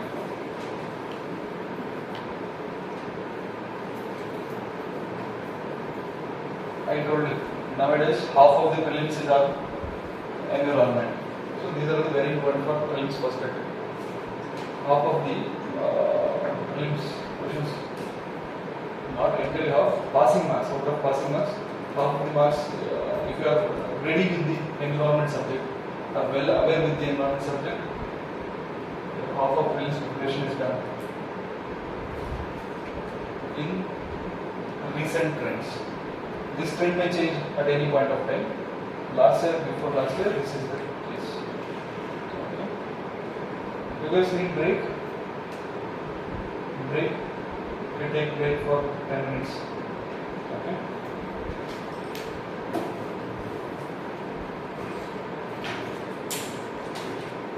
It's 11:45.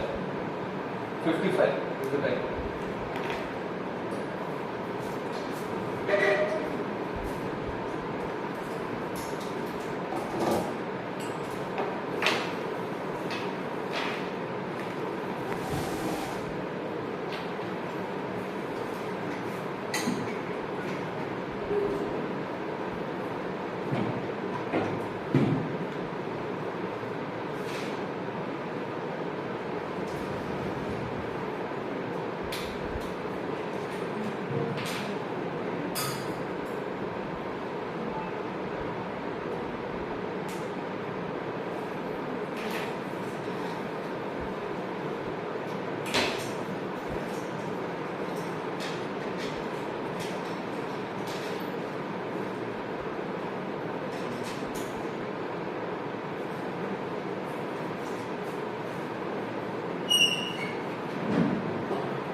ಇಲ್ಲ ದವಾಯಿ ಇಲ್ಲ. ಹಾಂ ಸರಿ ಸರಿ.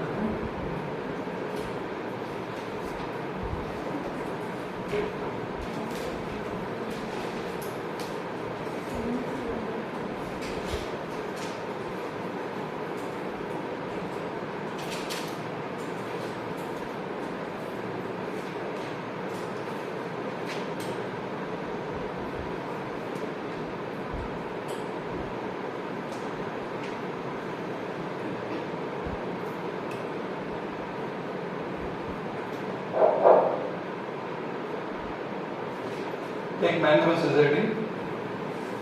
Mangroves. Same thing, right? Mangrove and coral reef. What is mangroves? Sundarban mangroves of West Bengal. Huh? What is mangrove?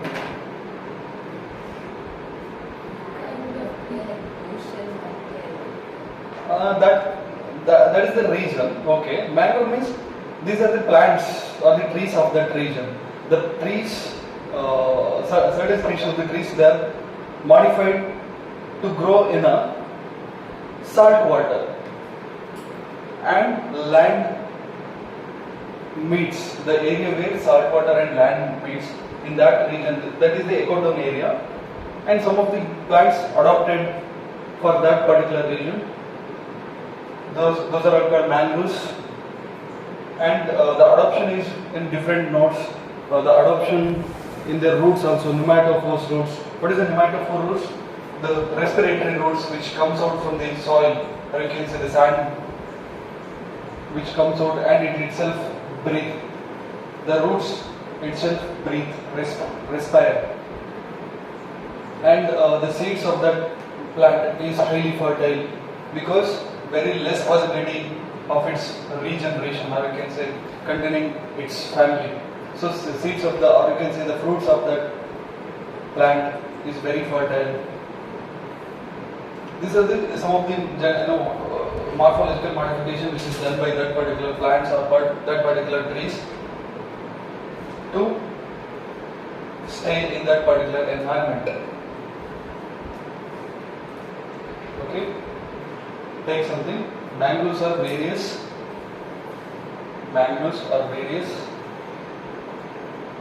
Large, extensive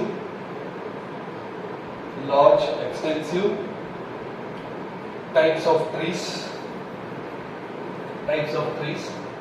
up to medium height,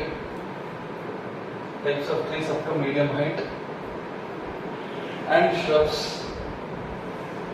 SHRUBS, shrubs that grow in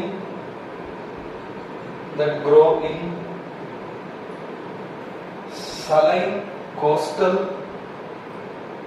sediment habitats. Saline coastal sediment habitats.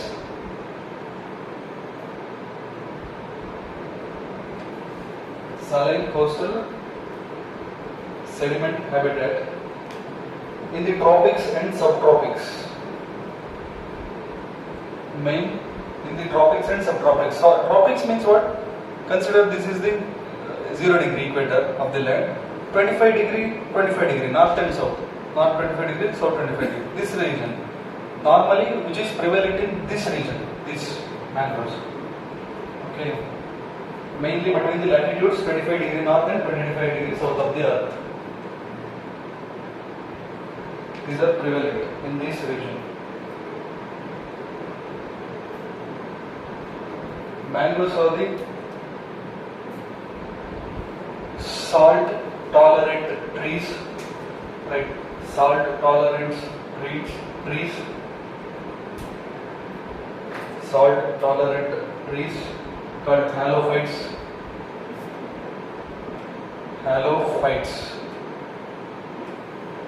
Then I ask in our prelims, what is halophytes? Salt tolerant trees called halophytes, and adopted to live in a harsh conditions.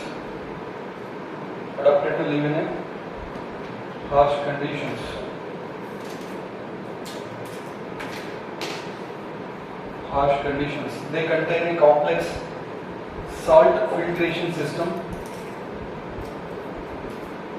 salt filtration. They contain complex salt filtration system. Salt filtration system. They contain complex salt filtration system.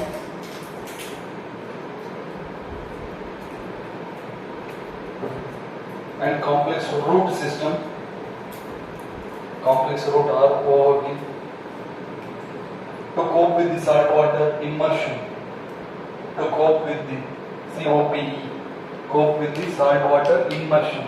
IMMERSION. Immersion. And wave action.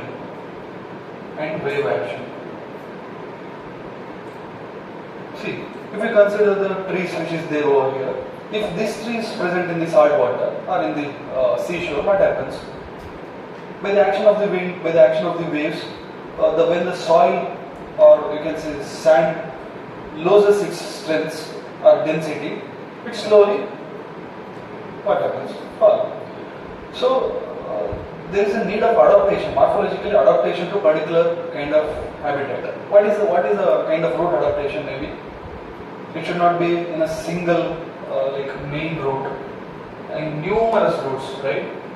Numerous roots may increase its stability, or you can say hold over that sand bale.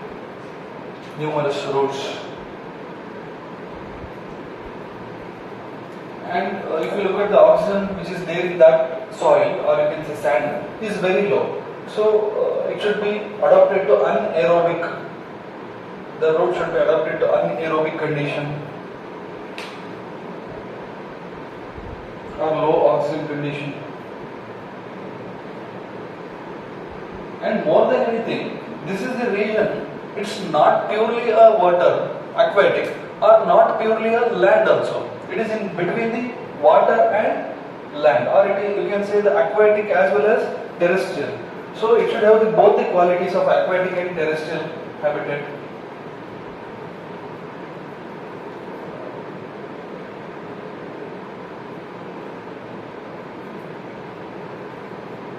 It not purely aquatic plant also, or it is not purely terrestrial also. So these are the plants, they must adapt for that kind of environment. Not purely aquatic, not purely terrestrial. Take it as the characteristics of mangroves. Characteristics of mangroves. See, this is very important, okay? This is one of the old UPSC question also, this halophytes. Because they'll ask you what is xerophytes. What is xerophytes? The plants which grow in a desert are called xerophytes. Okay. The plants which grow in a salt marshes are called halophytes.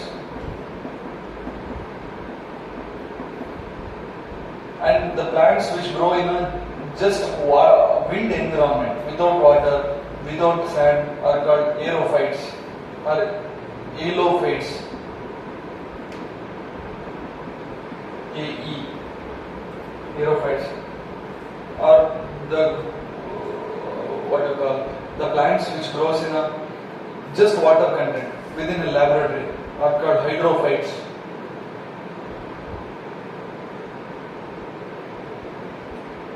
These are different things. So this halophyte is very important. Grow in a salt marshy condition. What are the characteristics of mangroves? First one, evergreen land plants growing on. Evergreen land plants growing on. Evergreen land plants growing on. Sheltered shores. SHELTERED. Sheltered shores. SHORES. Shores. Within bracket, deltas. Estuaries, bays, BAYS, bays, creek, CREEK, creek, and barrier island, BARRIER, barrier islands. Next point, the physical adaptation to salinity. The physical adaptation to salinity. stress, salinity, stress, and waterlogged anaerobic mud is the main characteristics. Adaptation to salinity and water logged, L-O-G-G-E-D, anaerobic mud, water-logged anaerobic mud, M-U-D-D, anaerobic, A-N-A-E-R-O-B-I-C. Okay, next, pneumatophores, P silent, P-N-E-U-M-A-T-O,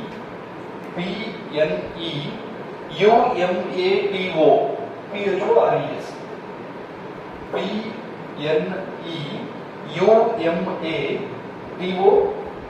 P-H-O-R-E-S, pneumatophores.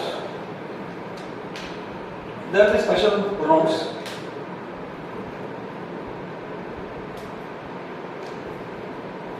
And which contain prop roots, P-R-O-P, prop roots, comma, pores, P-H-O-R-E-S, pores. Pore means hole. Okay, P-H-O-R-E-S, pores, comma, stilt root, S-T-I-L-T, stilt root, which help to stabilize the plant or stabilize the tree on that salty marsh, stabilize, or which will help for standing that trees in that salty marsh, as well as respiration or respire it properly, They also help for the respiration, pneumatophores. Force means the holes which is present on that root help for the gaseous exchange, respiration. Okay, ನೀವು ನೋಡಿದ್ರೆ ಹೀಗಿರುತ್ತೆ. Consider if this is the plant. Okay, this is the sand arches and water like that. Okay, and these roots are like hೀಗಿರುತ್ತೆ, and there is a holes in this. Okay, it will come out from the soil, and there is a holes within this roots, and it will do a respiration activity. Okay, so one thing is it provides oxygen to the this particular plant, as well as it's a kind of holding, right? It provides strength to stand for this particular plant. Now this diagram in your notes for macros. Okay, so water. This is called pneumatophoric plant. Roots, pneumatophore.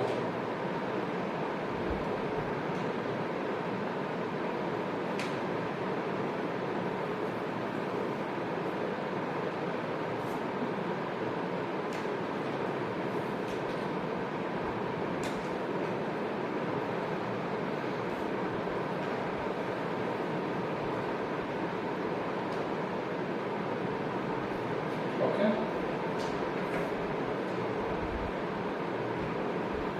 Or everybody?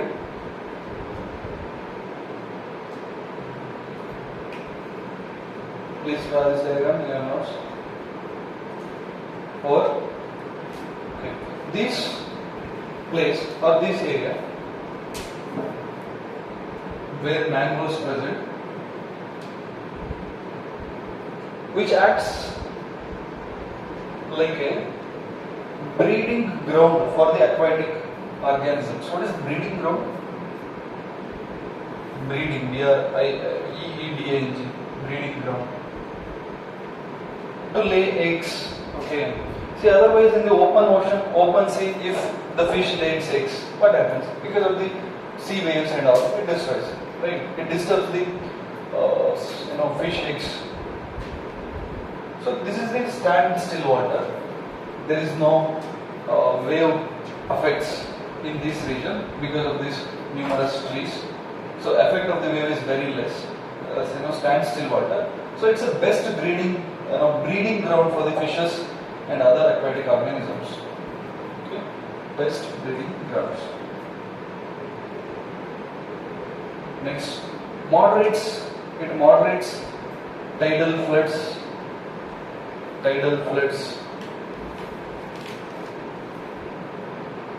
and reduces coastal erosion. So it acts as a barrier, reduces coastal erosion. It itself acts as a physical barrier for the coastal erosion.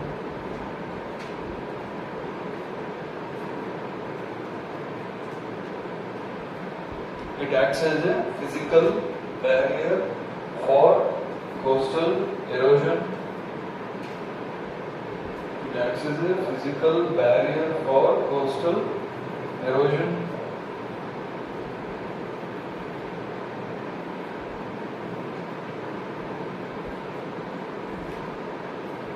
Prevent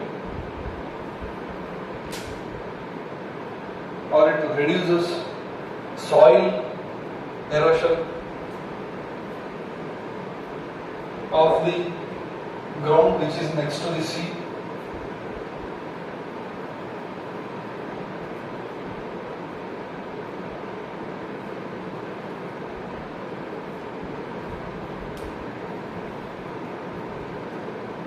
Which protect infrastructure in the periphery of the sea. Which protect infrastructure in the periphery of the sea.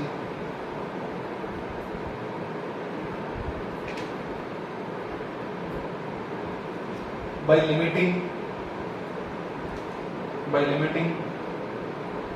onshore winds. What is onshore? From ocean to sea.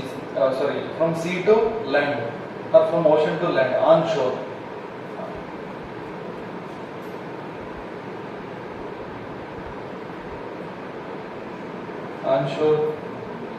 So it protect the infrastructure which is present in that land. If you look at the Bombay, if there is some mangroves in the Bombay city coastal region, it avoid the onshore winds, so that there is no heat waves at all. If it is heat winds, okay, like that. And next point, it protects coastal land from tsunami. Tsunami spelling T silent, okay? TSUNAMI. Tsunami, hurricanes, HURRICANE, hurricane, floods, etc.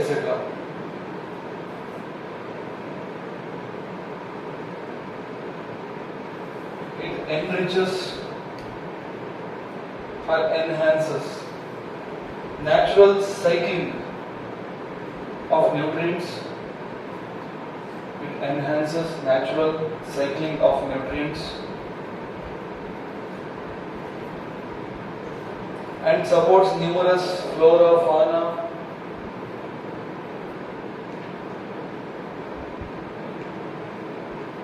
and it is a ground of ecotone, right? It's a ground of ecotone, we discussed it. This is a relation between the two different ecosystem, ocean ecosystem and land ecosystem. It is a ground of ecotone. Sometimes it witnesses edge effect. Yesterday we discussed. Sometimes it witnesses edge effect.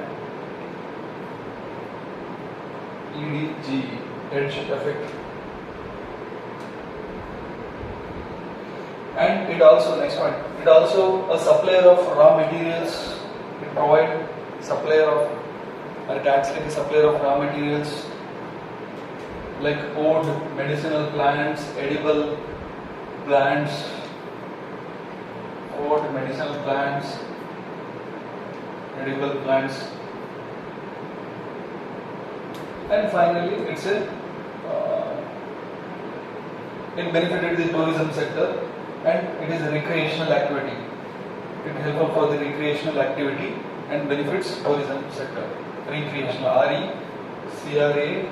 RECRATIONAL, recreational activity and tourism sector. Okay. If you look at this one, West Bengal. What is that? Tiger Reserve and mangroves. What is the name for that? West Bengal. Sundarban Tiger Reserve, Sundarban mangroves. a best tourist attractive place, tourism place. So because of the mangroves, tourism revenue for the West Bengal. Okay, like that.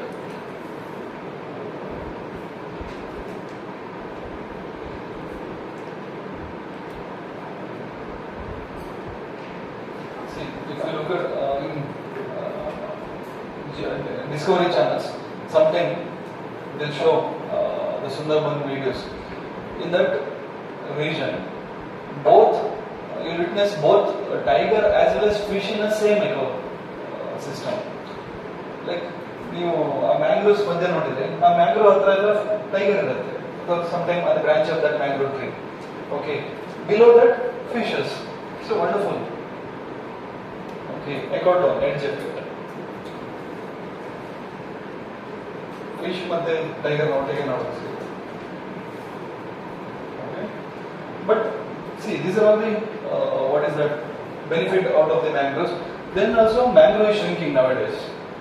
Okay, and what is the threat from the human interference for these mangroves? How it is destroying or how it is depleting because of the human interference? Let's discuss.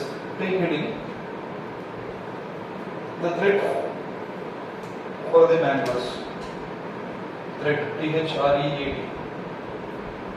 How it is described, okay? Threat for the mangroves. Approximately, first point, approximately 35% of the mangroves area was lost. Approximately 35% of the mangrove area were lost during 20th century.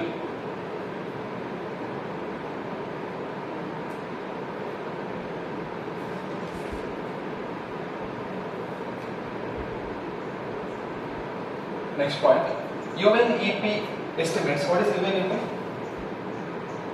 United Nations Environment Program. United Nations Environment Program. UNEP estimates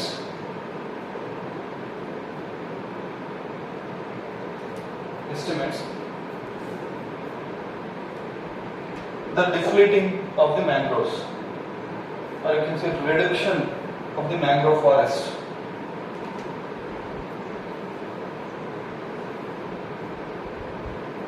Reduction of the mangrove forest.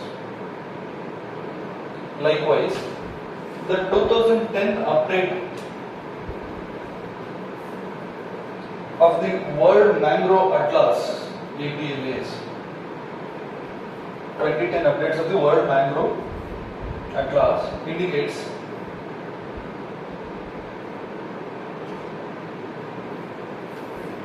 the 1/5 of the world mangrove ecosystem. The 1/5 of the world mangrove ecosystem have been lost in 1980. Have been lost since 1980. Have been lost since 1980. 1980. Next one. They are also destroyed for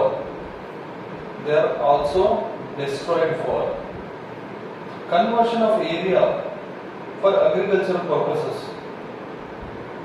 Okay, land acquisition. Conversion of area for agricultural purposes. Come on. Fuel, FUEL, fuel. Fodder, FODD, fodder. Mining, MINING. Mining. Oil spills. And aquaculture. Oil spills and aquaculture. Or you can say shrimp. You know this shrimping or shrimp agriculture ಅಂತ ಹೇಳ್ತಾರೆ. Shrimp, you know this? Rearing of fishes, a particular species of the fishes in a particular region, but shrimp. See, these are the artificial thing.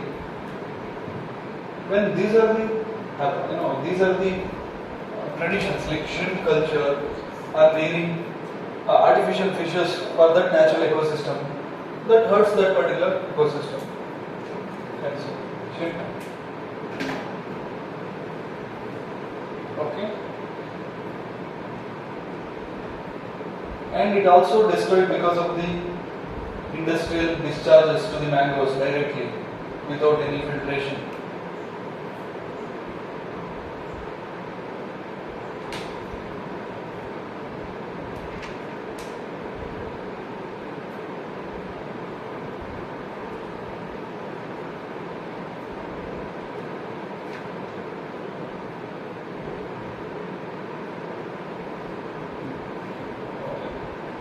See, in India, where we will witness mangrove? Karnataka having mangrove? Is that Karnataka? In Kundapura, Marwanti region, in that region we will witness some of mangrove. Okay. But the Gujarat Kutch region, right? The mangroves in India. Gujarat Kutch region and Ratnagiri mangroves. Ratnagiri means in Mumbai, Maharashtra. And Goa mangroves.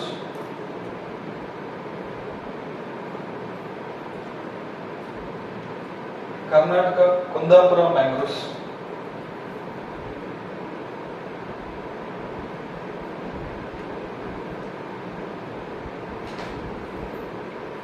And where this one Kaveri river reaches Bay of Bengal, that Kaveri delta, that is the place for the mangrove. Okay, Kaveri deltaic region in Tamil Nadu. Kaveri deltaic region in Tamil Nadu.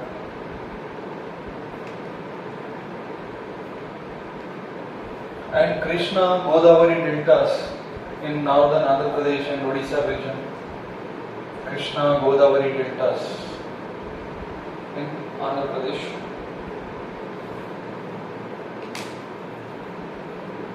That region. And Mahanadi mangroves. Mahanadi in Odisha. Mahanadi mangroves. And the most famous Sundarban mangroves in West Bengal. Mahanadi mangroves in Odisha. Sundarban mangroves in West Bengal. And Andaman Nicobar mangroves. Andaman Nicobar mangroves. And one thing it must be there in your mind, Lakshadweep did not contain a good number of mangroves, okay? Or I can say there is no mangroves in the Lakshadweep. Andaman Nicobar contains some amount of mangroves. Sundarban has enormous amount of mangroves. Sundarban and Kutch region of Gujarat and Sundarban of West Bengal. Okay. This is all about mangroves.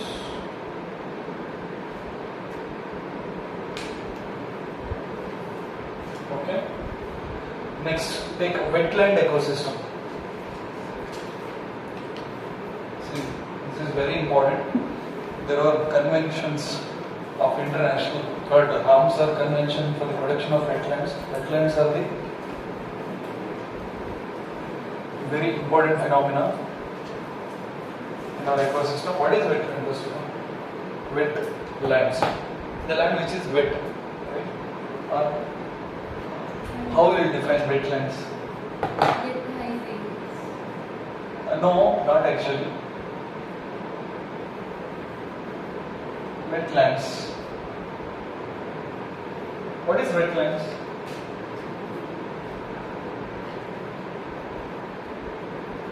First of all, this is an area which is saturated with water, like stagnant water for most of the months in a year, or you can say in all seasons, or most of the seasons of a year. There should be a saturated standstill water in that particular region. ಈ ಭತ್ತದ ಗದ್ದೆ ನೋಡಿದ್ರೆ ನೀರು ನಿಂತಿರುತ್ತಲ್ವಾ, that itself is a small wetland. ಅದೇ ತರ if it is in a large scale, the standstill saturated water present in a large area,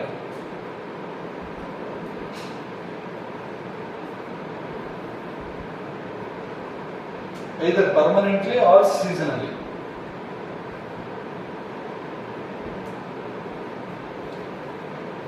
So if this is the characteristics of that particular region, like the water is standing either permanently or it is you can say some seasonally, the ecosystem of that particular region may be different from the rest of the region, right?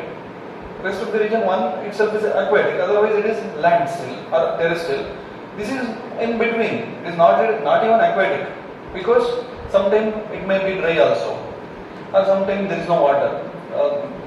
It can face that kind of situation also. And even this is not aquatic also, and even it is not entirely terrestrial also. So it is a new kind of ecosystem, okay, which is different from the adjoining rest of the ecosystem. Distinct ecosystem, you can say, a separate kind of ecosystem, wetlands. So you can call this as a wetland ecosystem itself, like forest ecosystem or ocean water ecosystem. You can call it as a distinct wetland ecosystem itself. Sometimes it is in hundreds of kilometers area, sometimes it is in a 50s, like that. It is not a small region, like I told before. This is not an one aggregate, not the case, or paddy field.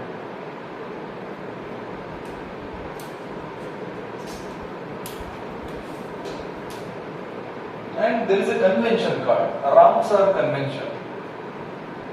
Ramsar is a city name. This Ramsar Convention, this is an international convention to protect the wetlands of international importance. Ramsar Conventions. This is an Iranian city, okay. So this convention headed at Ramsar city. So the same name, Ramsar Convention.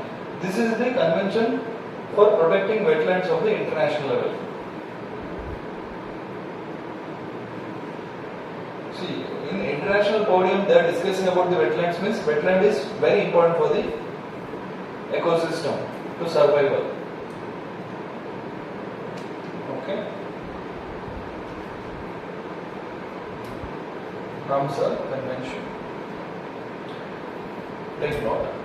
Wetlands are areas of marsh. Wetlands are areas of marsh. M-A-R-S-H. Marsh. Fen. F-E-N. Fen. Peatland. P-E-A-T. Peatland. Peatland. Or water. Or watery land. Or water. Whether naturally or sometimes man-made.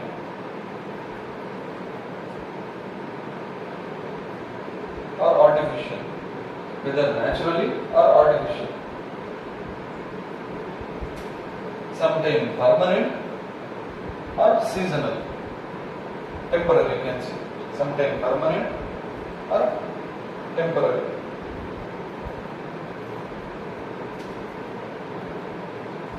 With the water that is static.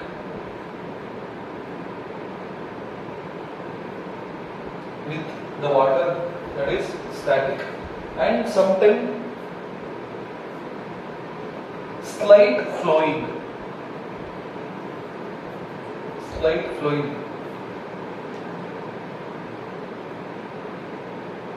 and it is maybe fresh water or brackish or salt water,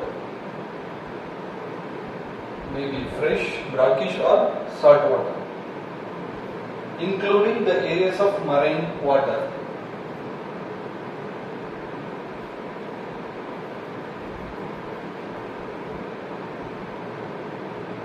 The depth of which, this is very important, the depth of which at low tide, low tide, the depth of which at low tide does not exceed 6 meters. Does not exceed 6 meters. See, if it exceeds 6 meters, then that is not a wetland, that is an aquatic only. So 6 meters is the just depth in a low tide. Okay.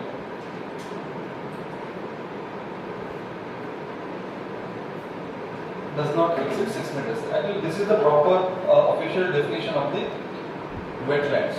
The depth of the particular region of water, you can say, should not be more than 6 meters from the low tide region. Okay. This is the thing. Next point. It's an intermediate stage between a deep water habitat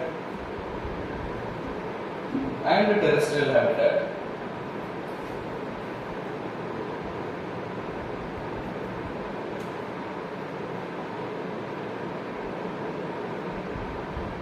Next point. Habitat experience. HABITAT. Habitat experience. Periodic flooding. Habitat experience periodic flooding from adjacent deep water habitat. From adjacent deep water habitat.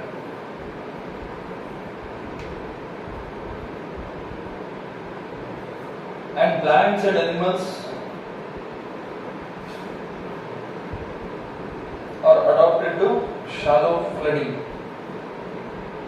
And plants and animals of this region are adapted to shallow, SHALLOW, shallow flooding, FLOODNG. So they're morphologically adapted plants for particular region, for that kind of region, the standstill water region. For example, the lake littorals, LATTORALS, littorals,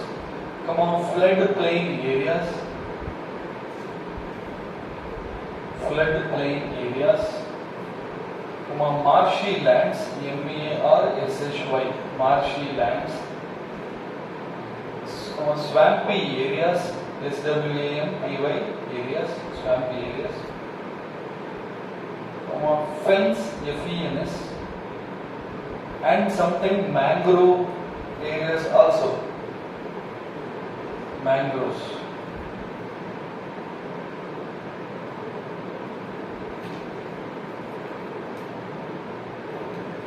Take reading characteristics of wetlands. Now, what is the first characteristics in the wetland? Water. That's it. Covered by water.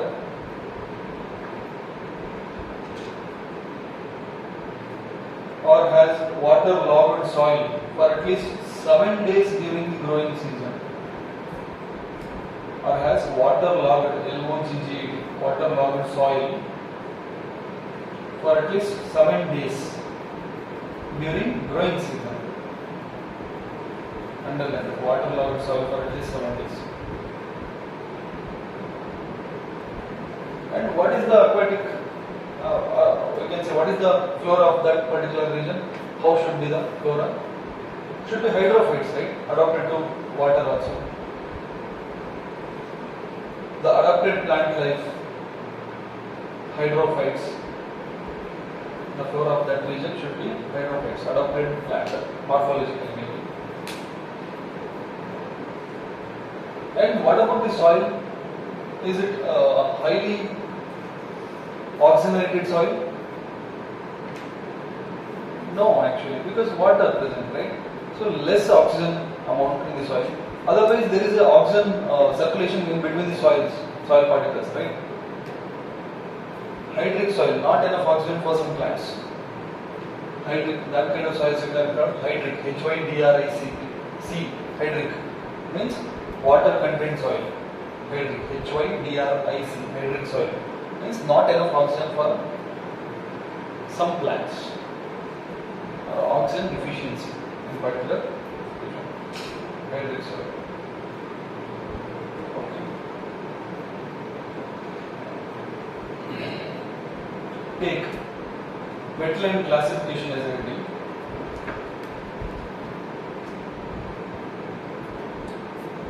Wetland classification in that inland wetlands and coastal wetlands. Coastal wetlands. Just name it. What are the coastal wetlands and what are the inland wetlands? Inland wetlands, lakes. Just put a dot, bulletin and write it. Lakes, ponds, inland wetlands. Lakes, ponds, oxbow lakes. Within England, lakes, ponds, oxbow lakes. What is oxbow lakes? We discussed in our geography by discussing the rivers. Because of its meandering, right? How the meandering ಆಗುವಾಗ that meanders because of the siltation and that separates from the river flow, that itself become a lake called Oxbow Lake, right? That is also inland wetland, Oxbow Lake. And waterlogged areas, LOGD, and swamps, marshes. Okay. Here, the coastal wetlands. Okay. What are the coastal wetlands? Estuaries. What is estuary? Where a river reaches sea. ESTUARIES, estuaries. ESTUARIES, estuaries. Lagoons, LAGOONS, lagoons. Next, creeks, CREECKS or CREEKS. Creeks. What is creeks? Discussed in geography, everything. See, I told, if you look at our Gujarat, this is the creek and this is the creek, right? In Gujarat, nodidre, this is creek, okay. And backwaters, this is another coastal wetlands. Backwaters, bays, BAYS. What is bay? Bay of Bengal. It's place, little land. This is water, right? Because of the erosional activity. Yes. Let's discuss ಮಾಡಿದ್ದೀವಿ geography. Take heading as a functions of wetlands. Functions.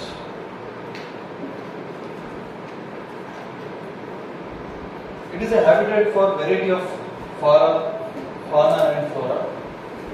It is a habitat for variety of fauna and flora. Particular variety of fauna and flora needs wetlands. They may not be adapted in the normal terrestrial or normal aquatic area. Okay.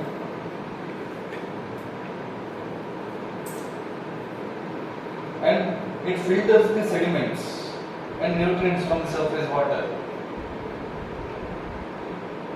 It filters the sediments and nutrients from surface water.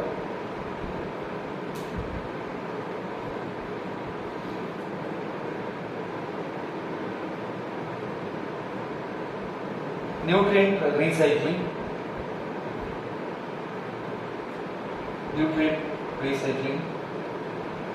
Water purification. It acts as a water purifier.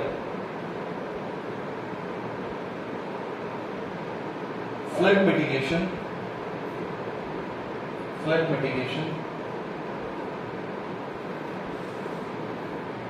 And it sinks the water, like groundwater recharge.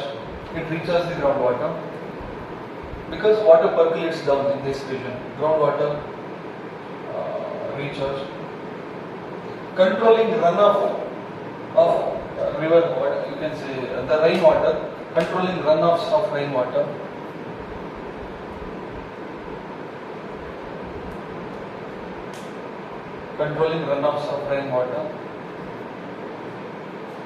And it stabilizes the local climate.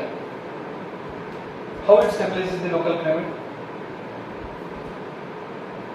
See, if there is a drought in particular region, this acts like some wet region, right? If there is a drought in particular region which is next to that wetland, it acts like a absorber region, or it acts like it absorbs the drought, or you can say that decreases the intensity of the drought region, right? So it stabilizes the local climate, and sometimes it acts as a tourism, what we call region or tourism center. Recreation and cultural heritage, these are the things. In some of the wetlands, they have their own cultural heritage, like sacred forest. We discussed it, right? Nagaravana and sacred forest, like that. some of the cultural heritage. It itself acts as a cultural heritage in some of the region. Okay. Next, reason for its depletion. Take it. Why mangroves why wetlands are depleting? Reason for its depletion. DEPLETAON, depletion. See, what is the main reason of the depletion of wetlands? What is happening in India or the rest of the world? What is the reason of its depletion? More than anything, it is acquired by the rest of the farmers which is there next to that wetland. Like land acquisition is the main reason. That too for agriculture, land acquisition or conversion of these wetlands into agri lands. Illegal acquisition. This is the main reason.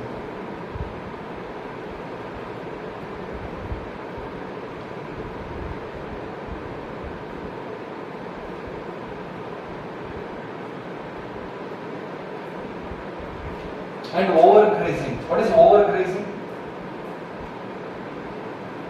Grazing means what?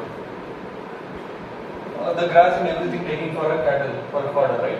So overgrazing, if we take irrationally from that region, that imbalances that particular environment. So it may lost its importance. Overgrazing. And if it is a coastal wetland, when we take some of the sands from that area, take up sands for construction activity, it destabilizes that particular wetlands. So that is another reason for its depletion. Sand mafia, you can say, or removal of sand from seabed.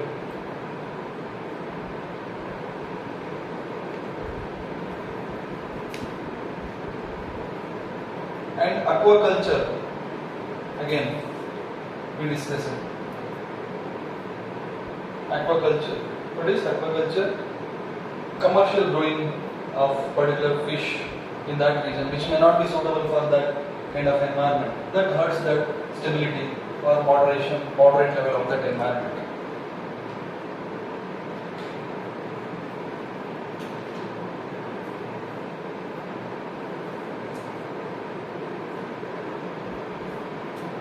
And most of the time, habitat destructions like deforestation, this is the reason for its depletion.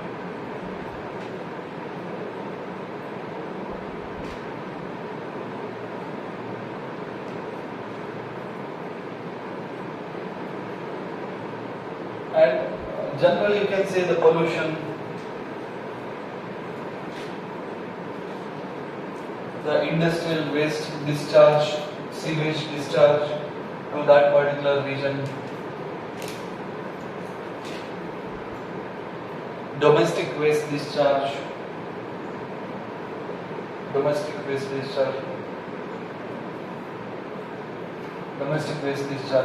See, particularly because of the global warming, climate change, that hurted the most. See, what happens when global warming or temperature rises? What happens to the plants when temperature rises? It affects its fertilizing ability, it affects its cropping, it affects its natural metabolic activity. So it locks its life. So medium or moderate level of temperature is the main need or necessary for any kind of plants. When it increases its temperature, its metabolic activity is going to destroy it. Okay. So this climate change is the another reason for the destruction. See, this climate change is like a versatile concept. You can add for anything, for the mangrove, for coral reefs, and for wetlands. That is the evergreen point, universal point. Next, mitigation measures. How we can mitigate this destruction of the wetlands? How we can control this wetland destruction by the destruction? Or how you can save this wetland? Then what are the mitigation measures? Afforestation in that region. Okay. Then before everything everything, there should be a proper survey, right? What is the condition of that particular region? Proper survey and demarcation of the particular land. Demarcation, and we must remove all illegal acquisition, right? First demarcation, or you can say the proper survey, remove from all illegal acquisition by the nearby farmers. Liberate from all illegal acquisition, whatever. Next, artificial regeneration sometime. What is artificial regeneration? By using canals and everything, like flowing water in that region, when in some region it becomes dry, artificially filling water for that particular region. Artificial regeneration and afforestation, weed control. What is weed? Weed control, like the non-favorable plants in that particular region, which is not needed for that environment. You can say invasive plants, controlling those plants artificially, or you can say using particular pesticides, or you can say not pesticides, using particular species of the plants which is against, or species of the animals which is against to particular weed. We can control that weeds, so we can control the wetland from the mitigation or from destructions. And wildlife conservations. By conserving the wildlife, we can conserve the wetlands. It's like umbrella. Wildlife conservation. See, while discussing the wetland conservation, the main point is that removal of the all encroachments. That is the one thing. And demarcation or boundary demarcation, that is the main thing. Okay, demarcation, boundary, removing all encroachments by the farmers of the nearby. That is the main thing. The rest of the things, same. Like environmental awareness, there in that region. Okay. Take heading Ramsar Convention on Wetlands. Ramsar Convention on Wetland.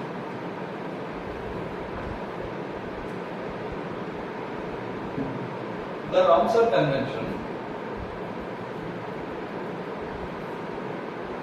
The Ramsar Convention on Wetlands.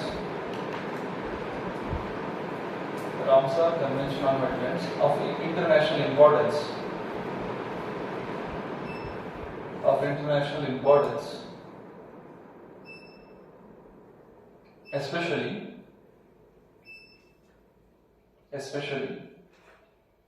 as water flows habitat. As water flows habitat is an international treaty. Is an international treaty for the conservation of, or you can say for the conservation and sustainable use of wetlands. For the conservation and sustainable use of wetlands.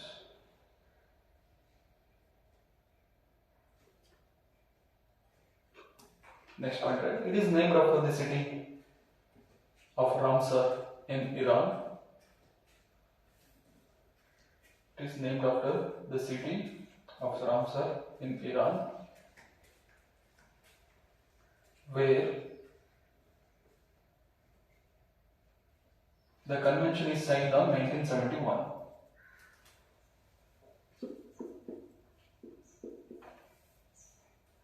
Where the convention is signed on 1971.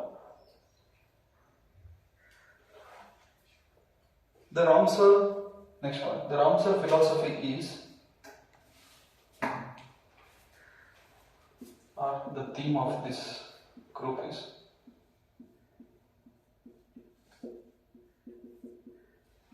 wise use of wetland. Wise use of wetland. Underline.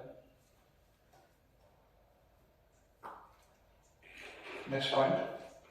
there were 2,300 and more 2,300 and more Ramsar sites on the territory of 170 Ramsar contracting countries across the world. Ramsar contracting countries means the countries which signed for this convention. All countries are not signed. 170 countries are signed for this convention. Out of 170, 2,300 sites are present in a worldwide. Okay, these are the facts which may be helpful for your minds while writing answers regarding wetlands. You can start your answer with this part, like around world there are 2,300 wetlands which is mentioned, and the 170 countries signed this convention all over the world. These are the good introduction for our wetland answers. Okay. Next, at the time of joining the convention,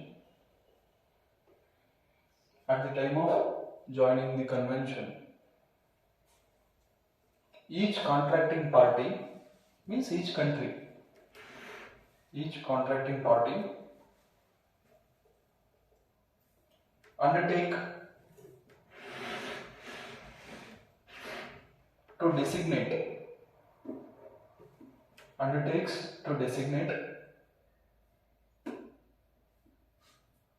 at least one wetland site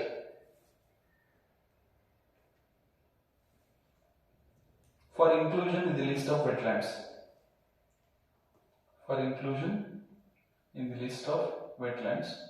Of international importance.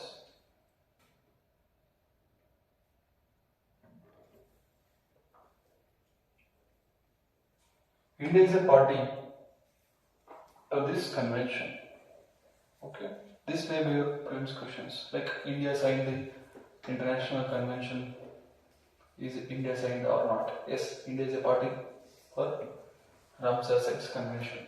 Or they can, in your state government exams, they can call, what is this Ramsar Convention? Is it related to which?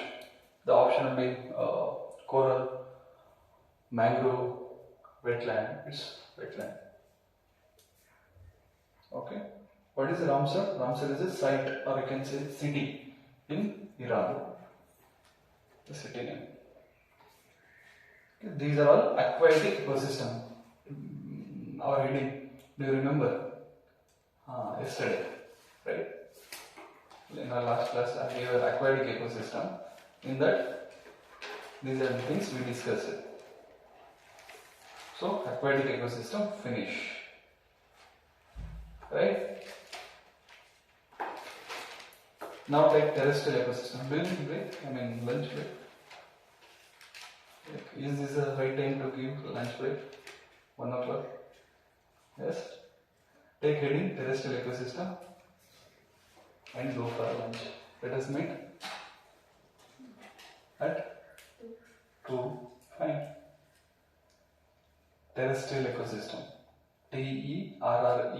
TERRESTRIAL. Terrestrial ecosystem. You can leave now.